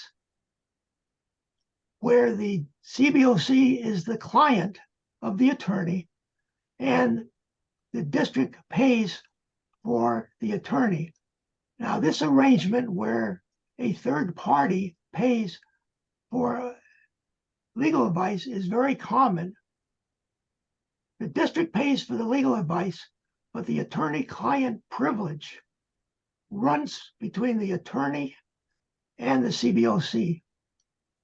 So it's our thinking if there are legal questions, and for example, if there's a question on whether the CBOC can adopt their own bylaws, the district might take the position that the school board has the legal authority to adopt the CBOC bylaws. It's our CABOC's position that the bylaws should be adopted by the CBOC. So there might be a difference of opinion on that matter. If the district legal counsel says that the district can do it, I think the CBOC should demand that they have independent legal counsel paid for by the district, but where the CBOC is the client and where the attorney-client privilege runs between the attorney and the CBOC. That's the end. Thank you. And also, this is one of the things on the CABOC's legislative agenda. We are trying to get the statute changed so it is clear that CABOC's, any CBOC that wants its own independent legal counsel can get its own legal counsel. Thank you. I'll take the next one. Explain arbitrage and bond funds. What happens if districts are behind schedule on construction projects and don't spend bond funds in 3 years? Okay, arbitrage in the larger term refers to borrowing money and then investing it at a higher rate of return. Now, if you can do that legally and safely, boy, you can make some real good money. However, in the United States, we have a situation where governments can issue tax-free debt. And decades ago, there was the treasurer of some county in the South who will remain nameless, and he got up before Congress and said he thought that tax-free debt was the greatest thing in the world because he was issuing all kinds of tax-free debt and then turning it around and investing it in commercial debt that paid a higher interest rate, and that allowed him to keep the tax rates real low in his county. Well, that was probably one of the dumber things anybody ever said before Congress, because that led to the requirement that you cannot do that. More specifically, you can do that only in a very limited extent and only for a limited period of time.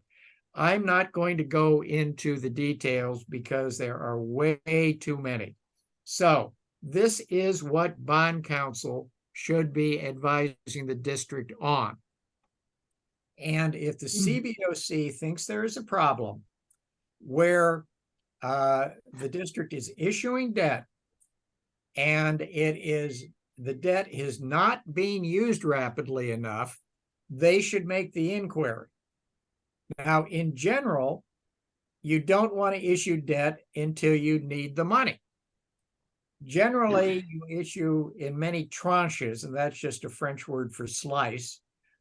So if you have 200 million authorized in your ballot measure, you might issue 50, 50, 50, 50, or some other pattern over a period of years as you need it. But what happens, and this does happen, is that delays occur, or as we say, excrement occurs. And you can run into all kinds of things that delay a project getting started just when you thought it was ready to go. So if this happens, one, what's happening with the projects? And then if it looks like there's a real bad delay, make sure you ask the question, is bond counsel satisfied that the district does not have an arbitrage situation? Generally speaking, the worst that can happen is the district will have to repay the excess earnings to the federal government. But you do not want to have the Internal Revenue Service or the Securities and Exchange Commission or even the FBI coming around to nose into what you're doing. So be very careful, ask your finance people, and if necessary, ask if the bond counsel has been informed and what they think. Okay, Mike B., over to you again. Here's an interesting one. If the district is under state control and the board has no real power, how does the CBOC operate? What do you do in that situation?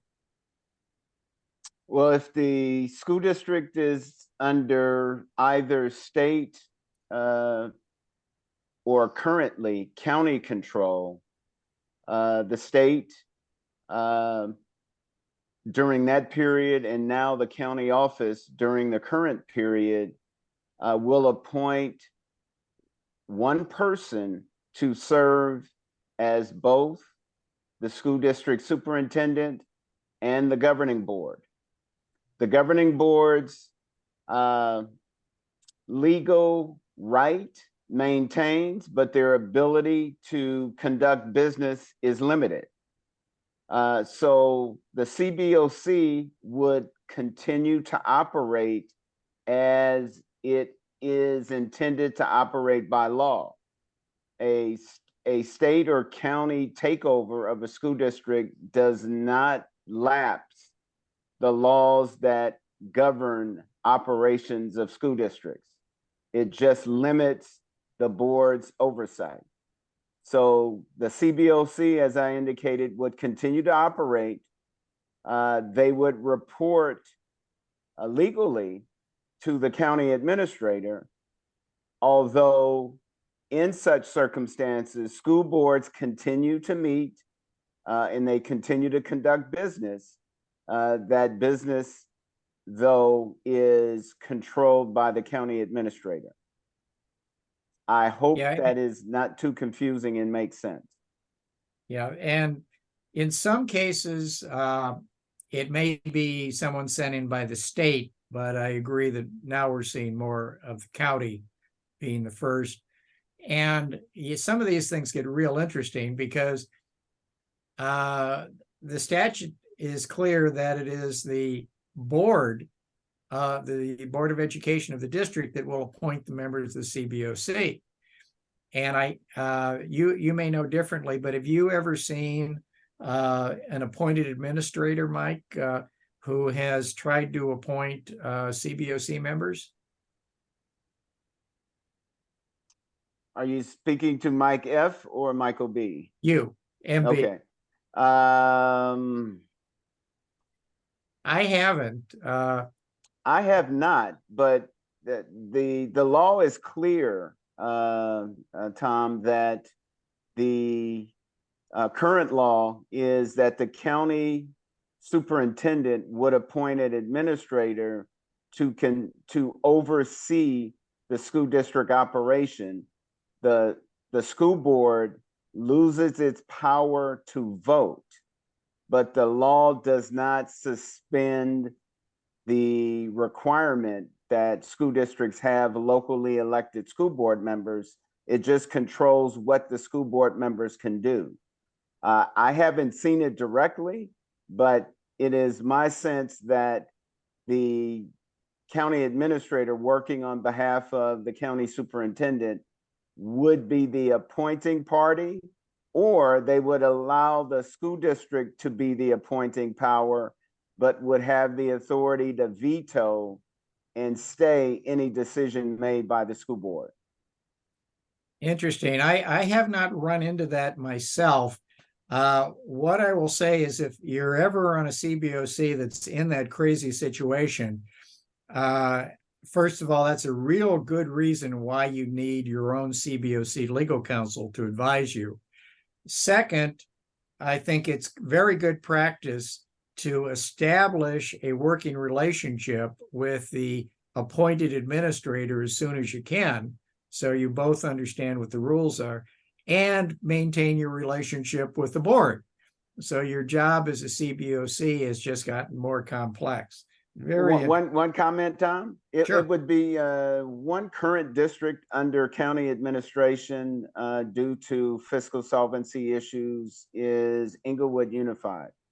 So we can't find out today, I'm sure, but we could certainly find out within the next few days what the arrangement for that district is, because that district does have an outstanding Prop 39 bond, so it has a legal requirement to have a CBOC. Okay, very good. Now, I'll remind everyone, if you have questions, send them in. Oh, here's a good one. This is for Michael F.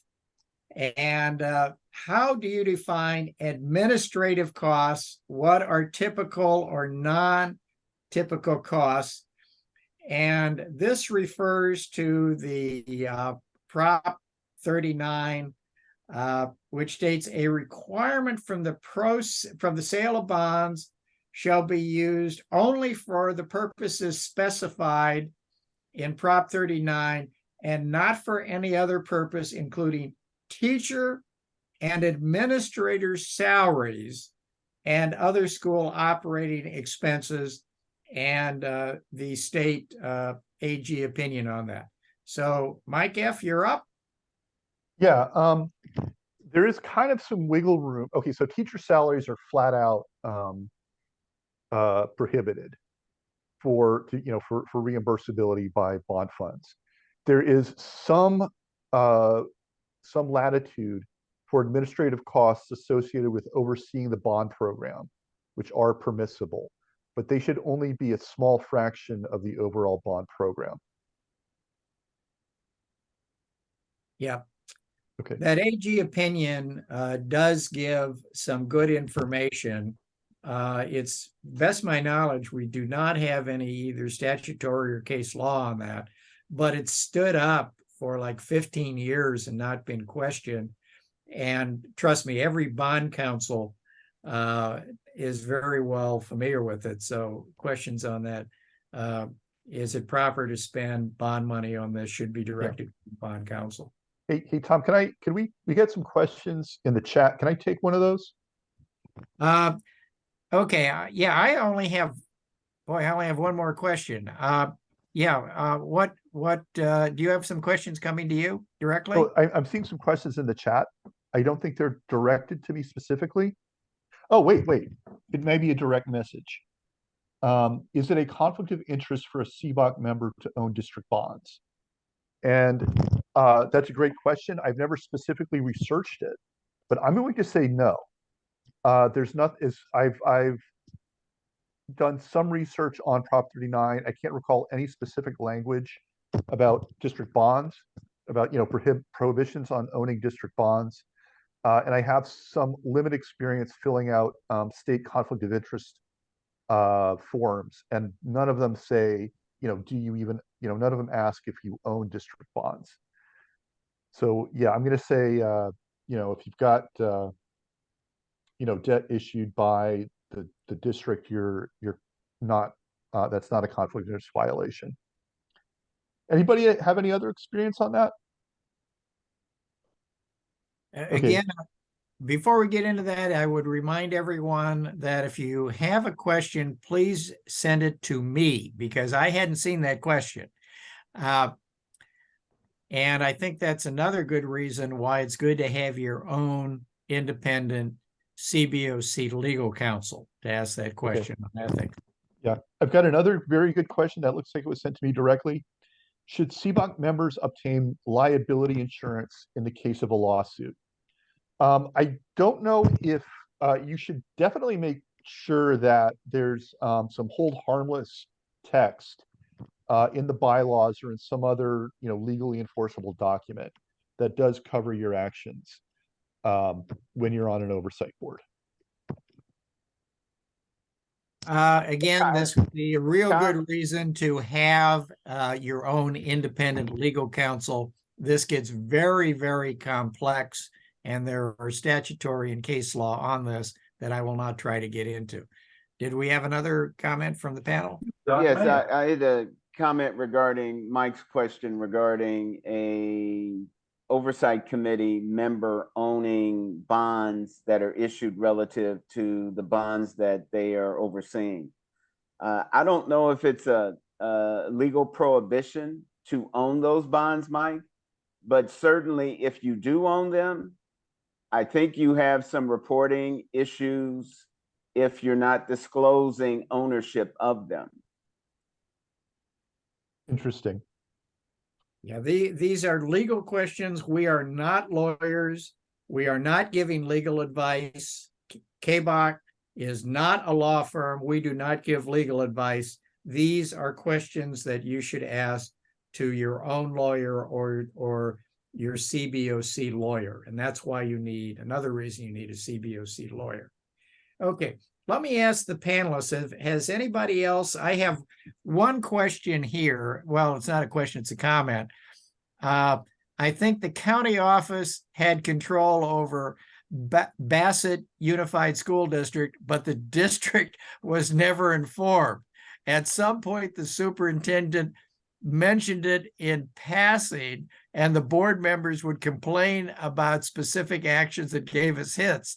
I find that remarkable, but I had never heard of anything like that. How do you take over a school district without anybody knowing? But that's the only other comment I have right now that I haven't asked a question. Have any of the other members of the panel gotten questions that haven't already been talked about? Not me. No. Okay.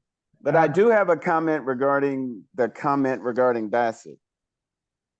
Go ahead. Under current law, there are specified conditions wherein which the county office can get involved, the county office of education can get involved with a school district or community college district in its jurisdiction.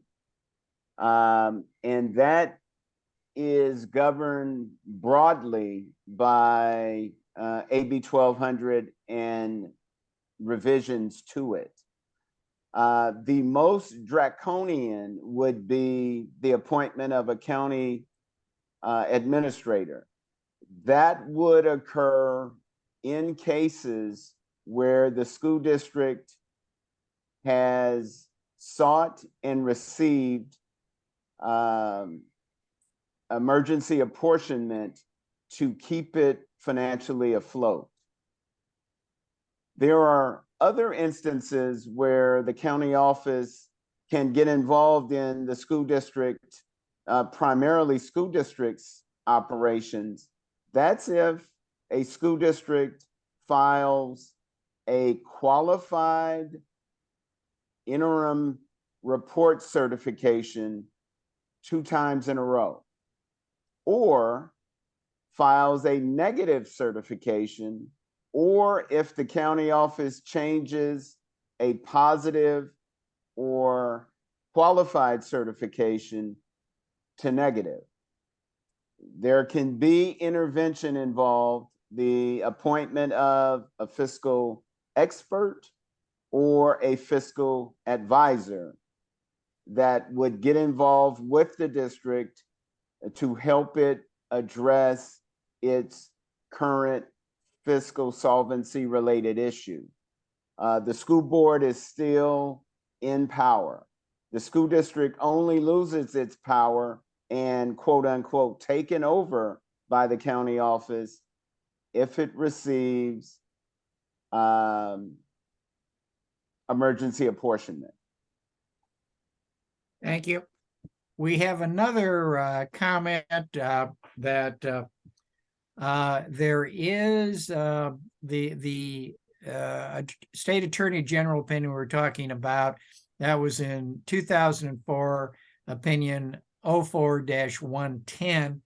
And what I will mention is on the CBOC website, we have a complete index of the Constitution, statutory, and regulatory and AG opinions. And I think there are like 7 of them that have some bearing on different aspects of the Prop 39 programs that we have listed for you. So feel free to use those on our website or get in touch with us and we'll be happy to help. Okay, one for Anton. We have about 15 minutes. And so please, if you have any questions, send them to me, please. One for Anton. Are the auditors accountable to the CBOC as well as the district? Can the CBOC utilize the auditors as a resource? And I think that applies to both the financial and the performance auditors and audits. Anton, you're up. Thank you, Tom, for that insightful question. Both the financial auditor and the performance auditor are contracted by the school district. And those 2 audits, as we discussed previously, are specifically required under Prop 39, which was an amendment to the California Constitution. So the requirement for those audits are in the Constitution. The school district is required to have those audits performed. The school district determines the scope for those audits. They are not determined by the CBOC. In regards to the performance audit, there is a scope which has been approved by the state that says that the performance audit must do 2 things. First, it must decide if the expenditure is on an approved project list. Second, it must determine if the expenditure is for a teacher or administrative salary. That is the only legal requirement for a Prop 39 performance audits. Most districts in California, when they go out for a performance auditor, they limit the scope to those 2 things. It's our best practice, as far as the CABOC is concerned, that they should advocate, the oversight committee should advocate for a performance audit that goes beyond those 2 items, and that they should look at what is called effectiveness and results. Was the money spent effectively, and did it result in what the taxpayers asked for? The CBOC's role then is to advocate for the district to expand the scope of their performance audit to include effectiveness and results. For example, so a number of the things that Moss Adams talked about in their presentation, effectiveness of change orders, getting reimbursed for change orders, the effectiveness of the control system, etc. So I think the role of the CBOC is to advocate for an expanded performance audit that looks at whether the money was well spent, not just that it was spent on a project that was on the project list, but it was effectively spent. Did it have the best cost controls, the best engineering and analysis of best practices. So in summary, the school district determines the scope. The CBOC should advocate for an expanded scope that determines whether the money was well spent. Thank you. I'll take the next one, and this is a real sticky one. Can a member be removed if they no longer meet the requirement for which they were appointed? For example, no longer a taxpayer rep. How about if you are a CBOC member as the parent guardian of a student in the district and your student has just graduated? And I will tell you from my experience, this is one of the absolute worst ones to come up. And we have been trying to get some clarification on this. We CABOCs have been trying to get some clarification on this.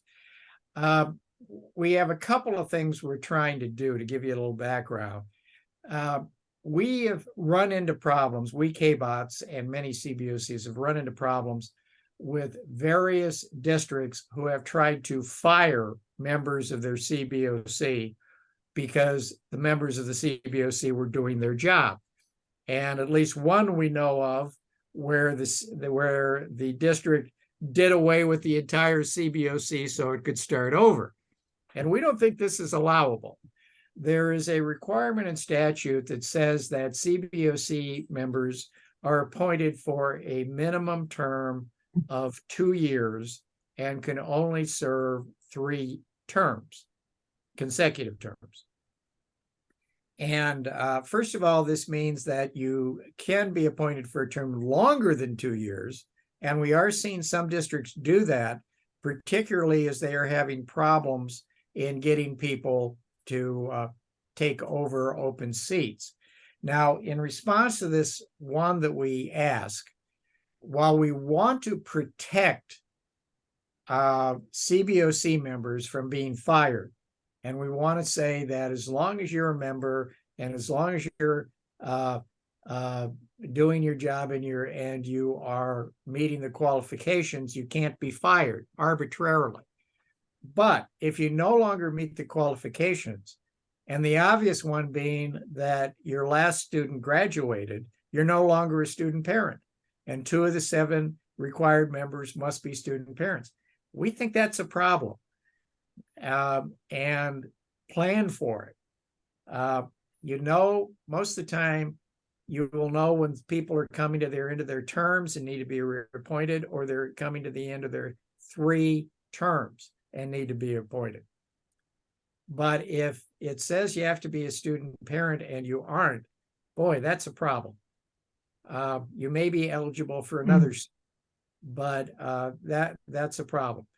I'll also mention the State Board of Education has a process where you can apply, the school district can apply for a variation. So if you have somebody that's approaching the end of their 3rd term and you want to keep them on, you can go to the State Board of Education and ask. And again, this must be done by the local Board of Education. Strongly recommended you do it at least 6 months in advance because it takes time to do it. But to the best of our knowledge, no such request has ever been denied. So this gets real sticky, and all I can say is plan well in advance on when your terms are coming up. Okay. We've got about 6 minutes, and I don't have any. Has any of the other members gotten a question directed at them? No.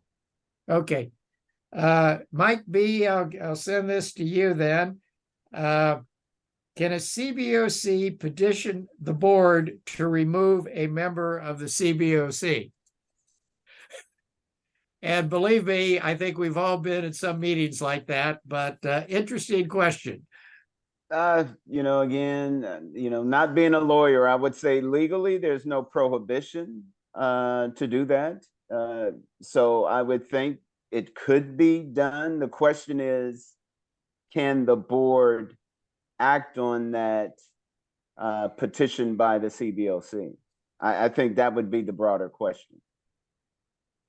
I'll tell you one thing that has happened in my experience, and I'm sure virtually everybody at this conference is on a CBOC has had this happen to them. You have a member you just haven't seen in quite a while. And this really hurts your ability to get things done. And what we recommend is you have standards for attendance in the bylaws.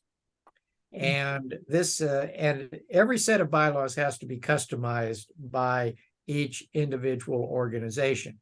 And there's a lot of things that other people have done, and you can look at them and see if that's what you want to do. But this is up to you. It's your bylaws.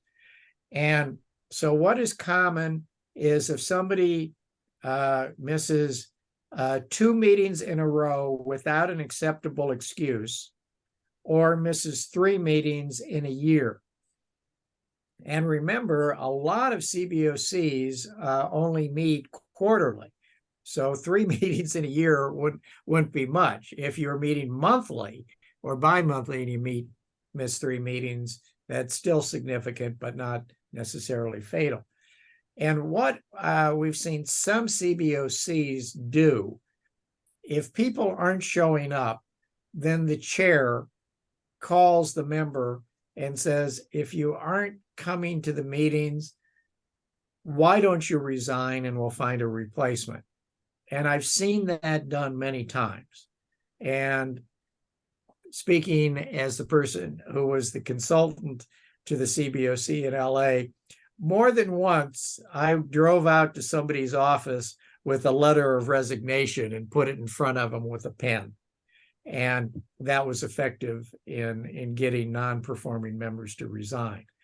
What some other people have done is if they don't meet the attendance requirement and they don't have a good reason, they are deemed to be non-participating members, and they are removed from the quorum count. And again, as I'm sure many of us know, this can be a real problem. You're trying to get a quorum so we can do business, and you got 1 or 2 or 3 members that you haven't seen in a long time. So Mike F, did you have a comment? No. Okay. Okay, we got about 4 minutes left. I'll just send it around to anybody that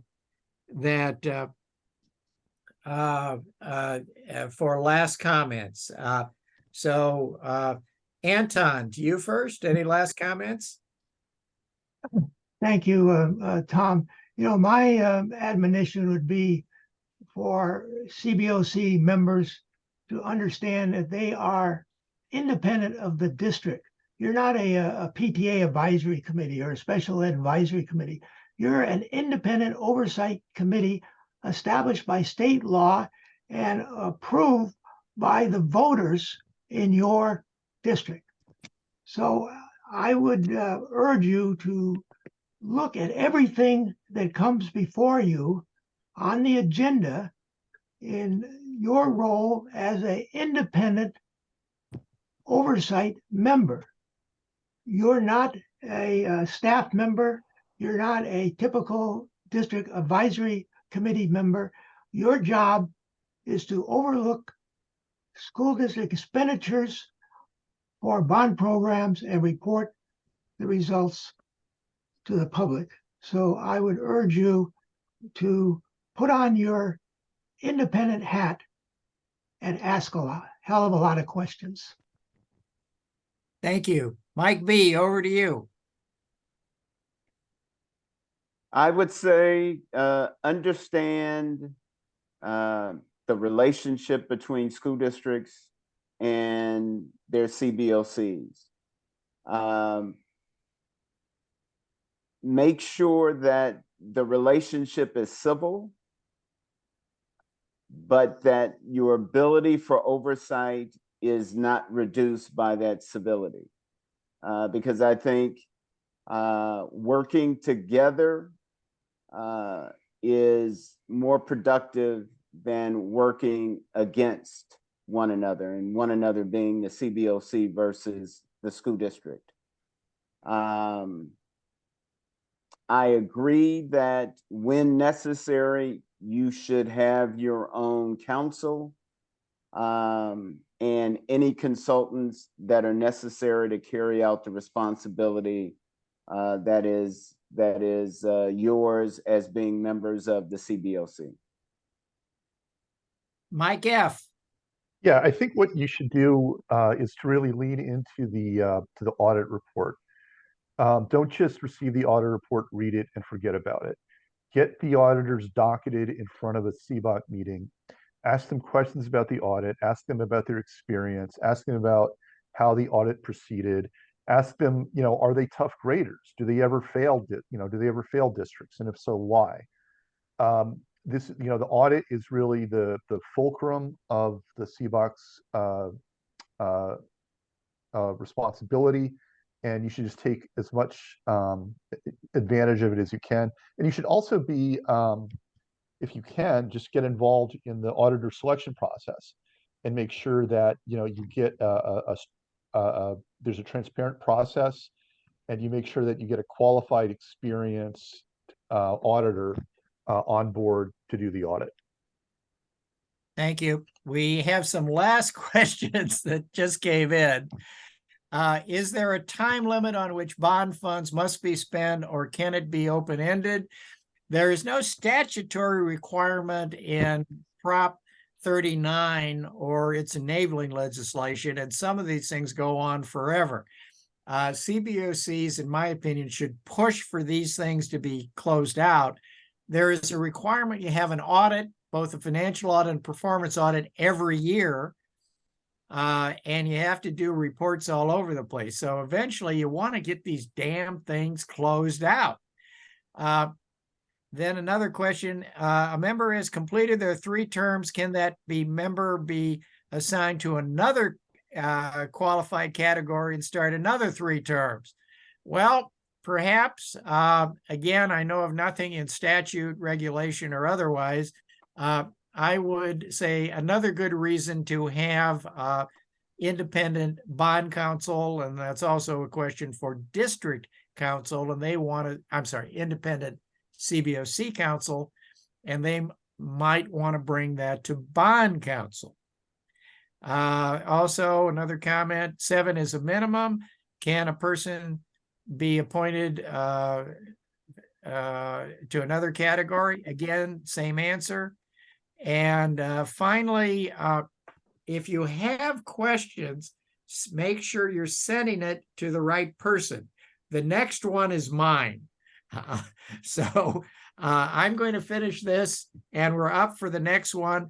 Thank you very much for the panelists. Thank you for all the members who sent in questions. Christine? Thank you, Tom.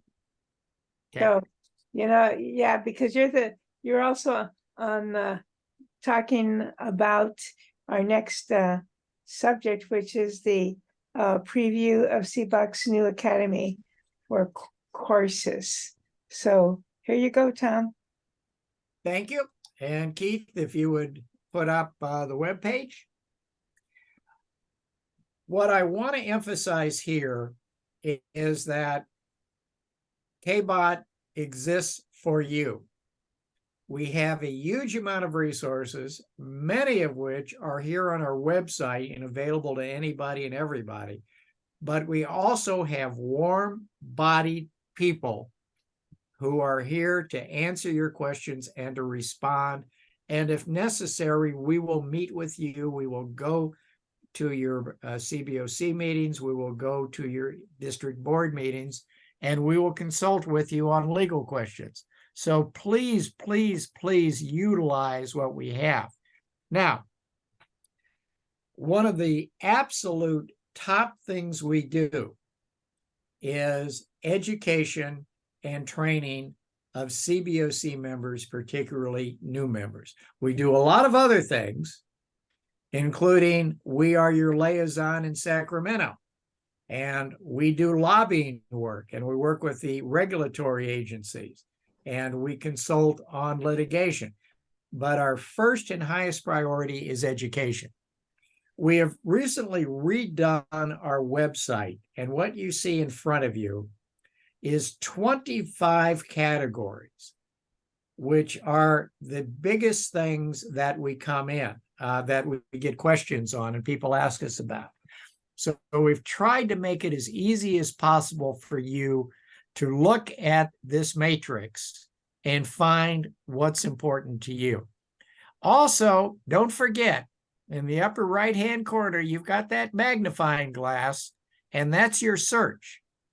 So this is for easy. If you don't see something, or if it's not quite what you want, do a search or give us a call. Now, let's show you what we're doing. Why don't we hit on the audits, performance audits, and show you what's there. Now, we have had, and if you could scroll down a bit so that video and PDF presentation is at the top a little bit more. Whoa. Okay. We have right now over 35 video presentations that are available. Some of them are short single topic courses. Others are the full record of our past conferences. And they are there and they're free. They're available to you. Use them. We have another 25 courses, and these are all short courses, approximately 10 or 15 minutes.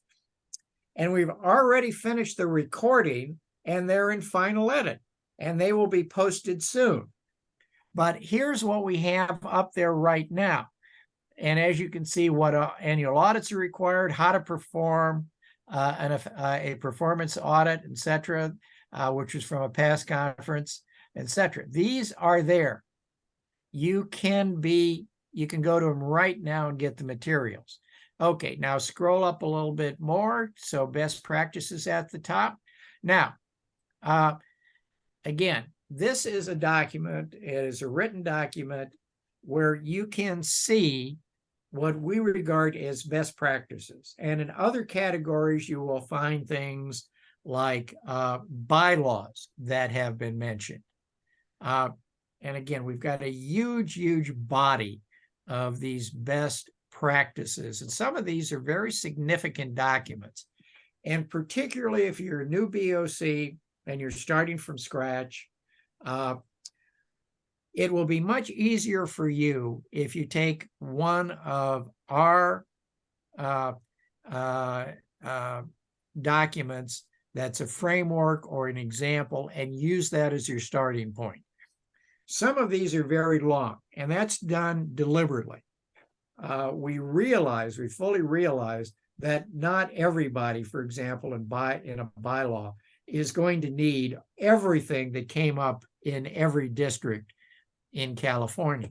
But if you're preparing your own bylaws from scratch, we feel what's advisable is we have a long list of all the things that were important to somebody else for you to at least consider whether you need it or not. And if you do, it's a lot easier to cut than it is to create.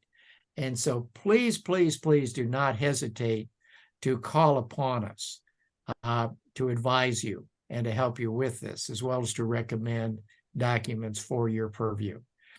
Then we have our frequently asked questions. And right now, I forget the exact number, but we're getting pretty close to 100, and we're still adding to them.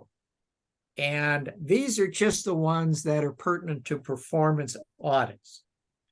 And a lot of our collective knowledge is found in these FAQs. So give them a shot. There's a lot of information there just waiting for your use. Then we have further down the legal resources and other resources. These are some of your baseline documents. Now, we don't recommend that you try to be your own attorney. And we run into this a lot. Trust me, you're a bright person, you may have graduate degrees, you may have a lot of experience. That doesn't mean you can read a sentence or a section in law and understand everything there. There are many other portions of the written law in the Constitution, the California Constitution, California statutes. There are regulations that interpret it, and there is case law, judicial decisions. So if you think you can read one sentence or two sentences and you know everything you need to know, very, very often you will be wrong. And this is one of the reasons why lawyers are so expensive, because when you ask them a legal question, they've got to go dig through multiple documents. So if you want to try it yourself, go ahead, but do that so you know how to ask good questions of a lawyer, not so you can try to be your own pro se. Not a good idea in our experience. If you have a legal question, ask us. We may be aware of where it's been already adjudicated or resolved, or we may be able to refer to someone who has had a similar problem and it's currently underway. But these are the basic documents for a number of things that come up. And if you want to go deeper and get into the body, go right ahead, but don't go too far, or you may get into trouble. Now, again, we've got some more things there. There are 25 of these buttons. I obviously picked one that had more than the average. We're still filling these out. But there's a lot of information there. And again, if you have a question, do not hesitate to call us or email us. We will get back to you quickly. We exist to help the members of CBOCs. That's what we live for. We know a lot. We can help you with a lot. Not everything, but we know a lot. Thank you very much. I'm done. My God, I even finished 5 minutes early. Good. Then maybe we'll leave earlier. Okay, the next thing we have is the CABOC Annual Awards. I don't believe we have a PowerPoint for this unless we go to the agenda. I'm not sure.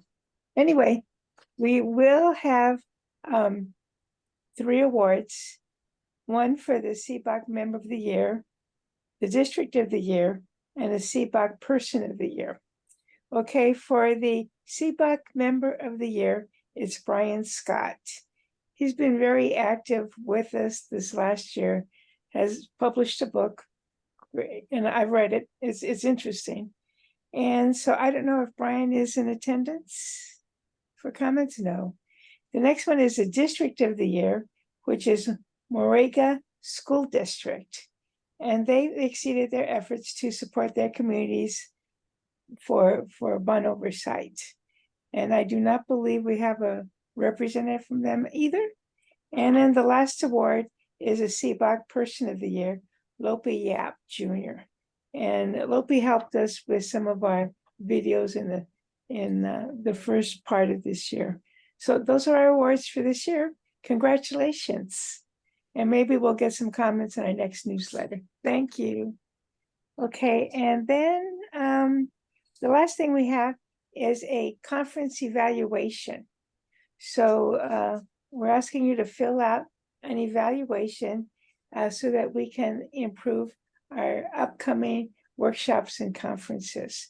Denise, where does that, who has that evaluation? Should be under polls, I guess. But let me go check. It's probably the one. Yes. All right, I'm launching it. Okay. Where's the evaluation? Okay, here it is. So if you could fill that out, it'll only take a couple of minutes. And when you have to scroll down, I think, don't you? This is actually, you see there's 2 questions and you can actually see them both in here. Okay. So I'll give you a few minutes to type that in.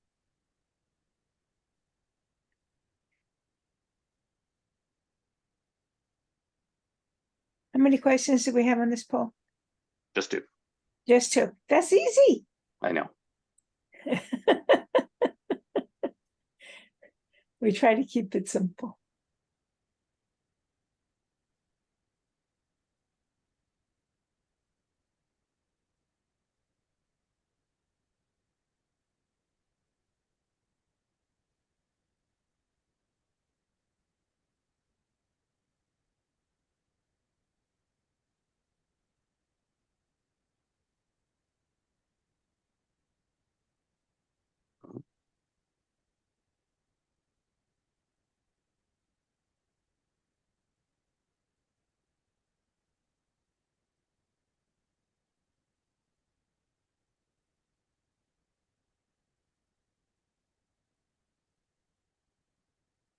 Did everybody manage to get in, or maybe I need to relaunch it? I'm not sure if it ended.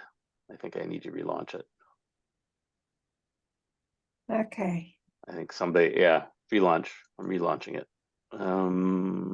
It may have to, if you started typing stuff up, I think somebody actually ended it by mistake. So I think you may have to type it again. So hold on, I'll continue it. I'm gonna have to relaunch. There we go. Now we're back. It ended after like 2, and then poll was over.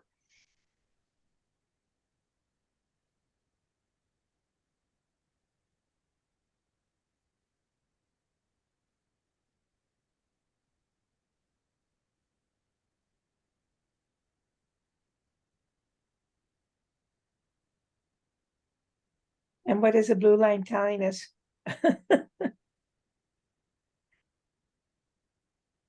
Almost done. We're just figuring out if everybody's answered. Okay. That's all. Just don't click the red button, because otherwise I'll end the poll. Okay. Will you end the poll when it's appropriate? Yeah, I'm just Okay. waiting. Okay. I'll give another minute Couple to of go. seconds. Yeah. Okay.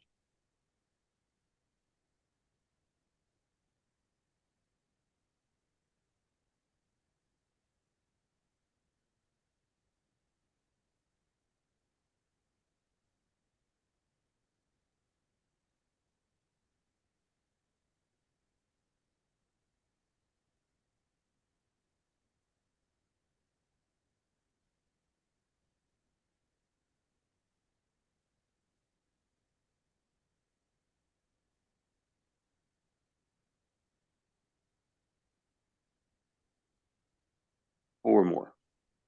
Okay.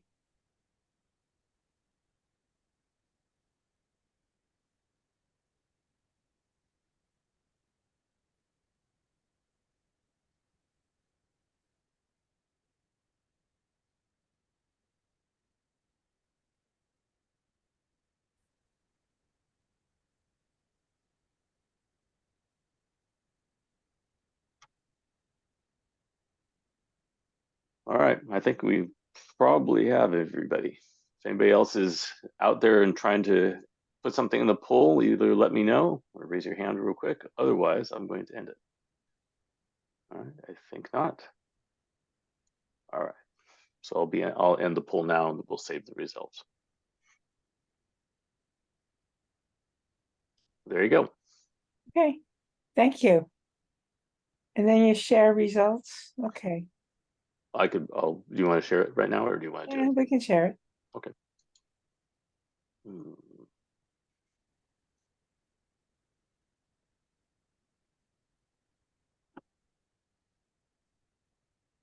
It's shared right now. That's it? Yeah. Okay. Well, I'm happy that you filled out the survey. This information is important to us. But also in closing, I hope that the information we presented to you today is helpful to you. What we are trying to do is increase your awareness of probably the activities that you get involved with as CABOC members. Remember, our effort is to get more knowledge out to you so you can be an effective CABOC member. We appreciate even your volunteering as a CABOC. is critical for the success of your district and your community. So anyway, thank you for attending. Keep your eyes on the lookout for future conferences or workshops. That's as we do our planning in the next year. Thank you.